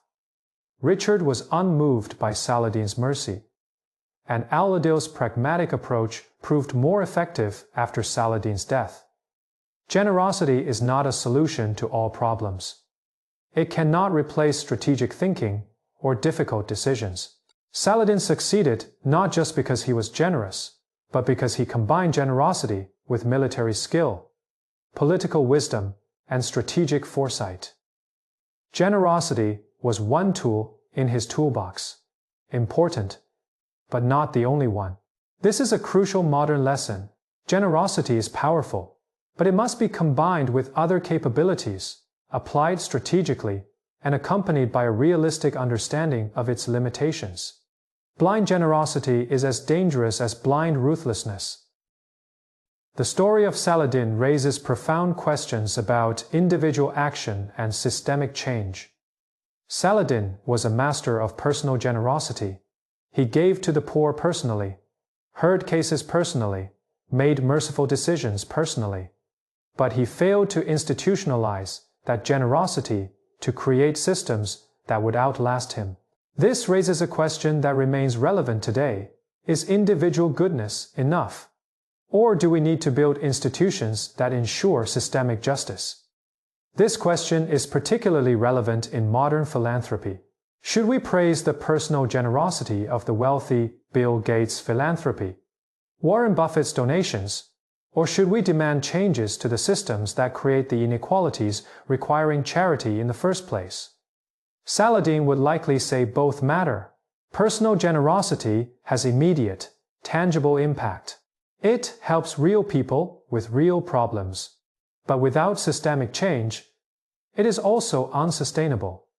One person can only do so much, and a lifetime only lasts so long. Ideally, the two are combined. Personal generosity provides immediate aid and moral example, while systemic change creates lasting solutions. This lesson is crucial for anyone who wants to make an impact. If you rely solely on individual actions, your influence will be limited and fleeting. If you focus only on systemic change, you may lose human connection and moral urgency. Saladin succeeded in personal actions, but failed in building systems, revealing the necessity of both. In your own life, ask yourself, are you doing both? Are you personally helping those in need? Are you also striving to change the systems that create these needs? Donating to charity is good, but are you also voting for policies that address root causes?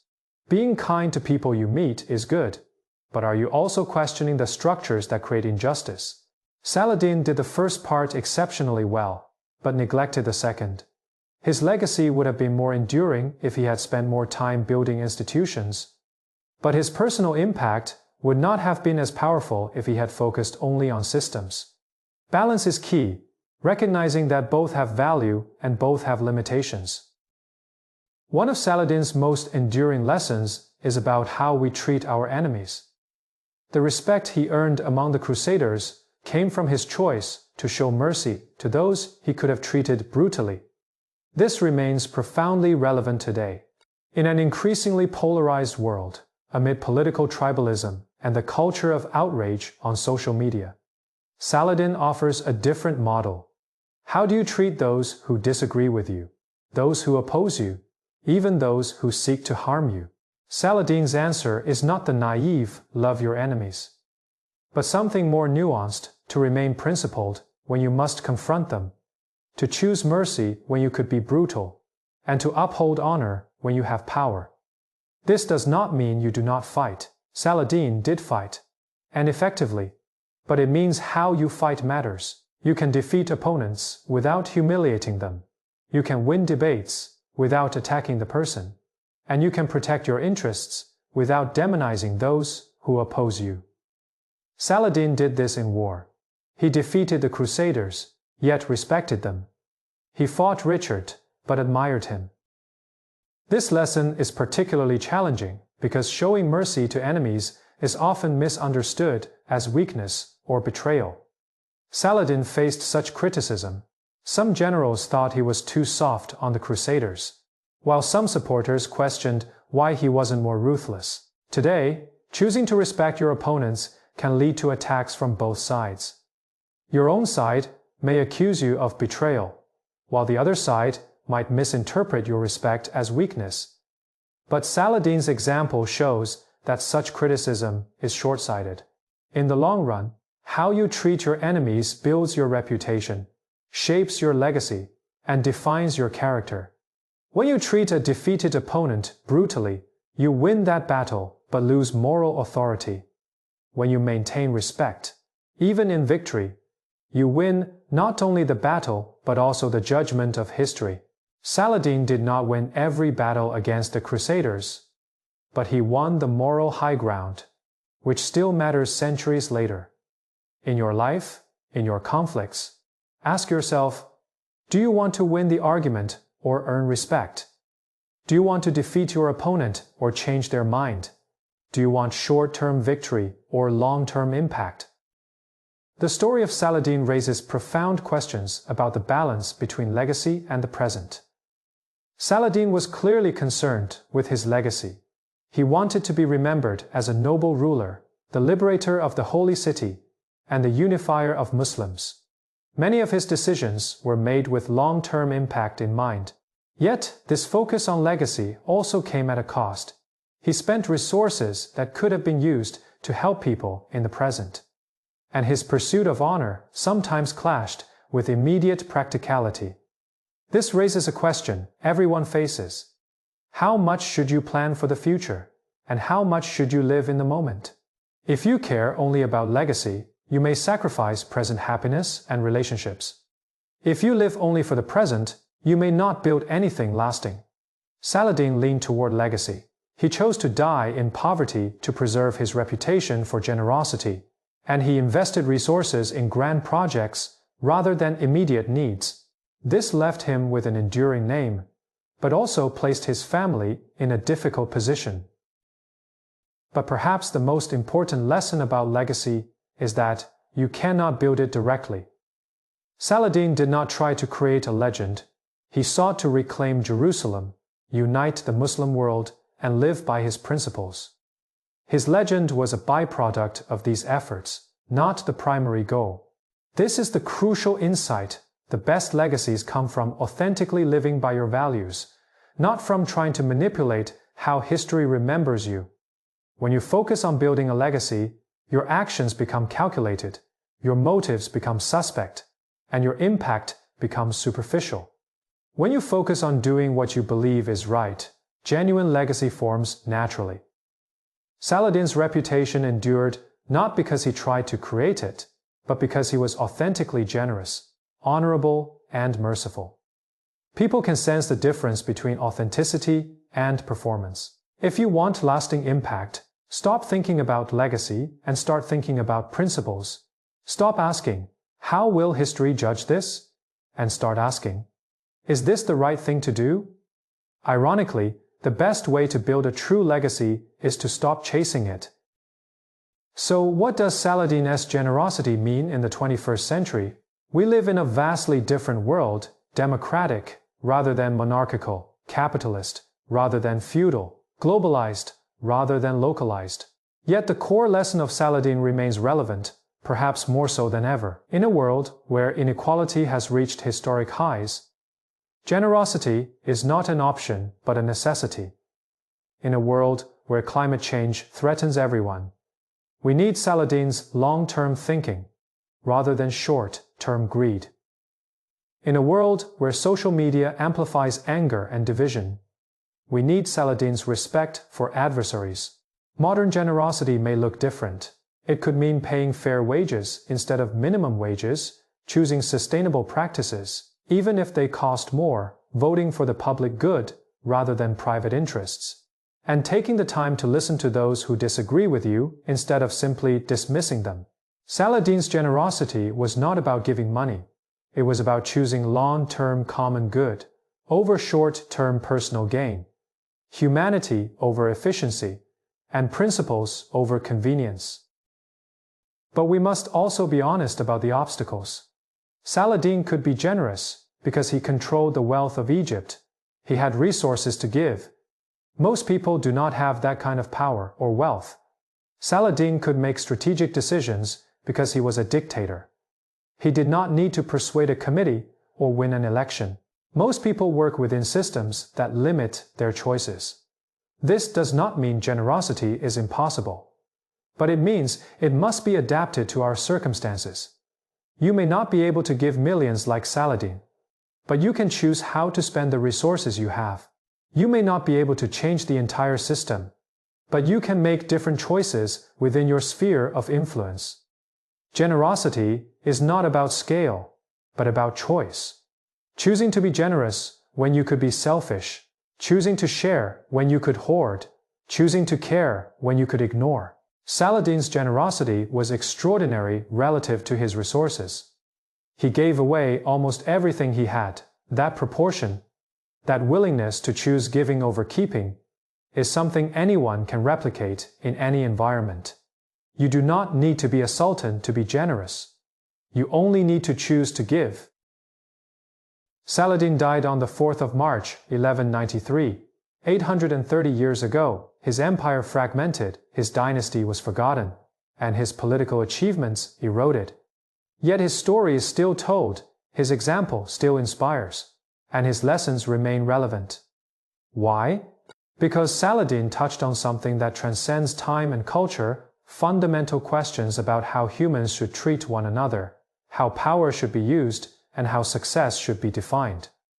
He proved that generosity is not weakness but strength, mercy is not naivety but wisdom, and honor is not an outdated concept but an eternal value. He demonstrated that even in war there can be humanity, even in power there can be principle, and even in success there can be humility. His life was not perfect. He made mistakes, experienced failures, and left work unfinished. But his core choices, choosing generosity over greed, honor over opportunism, and principle over convenience, created a legacy more enduring than any empire.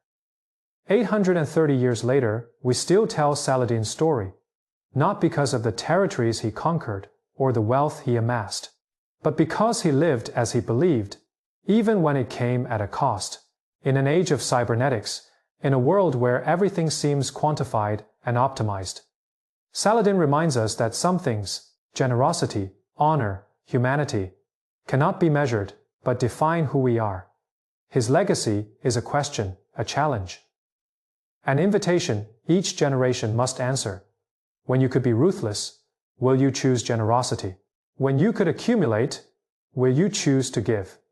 When you could forget, will you choose to remember? Saladin made his choices. Now it is your turn to make yours.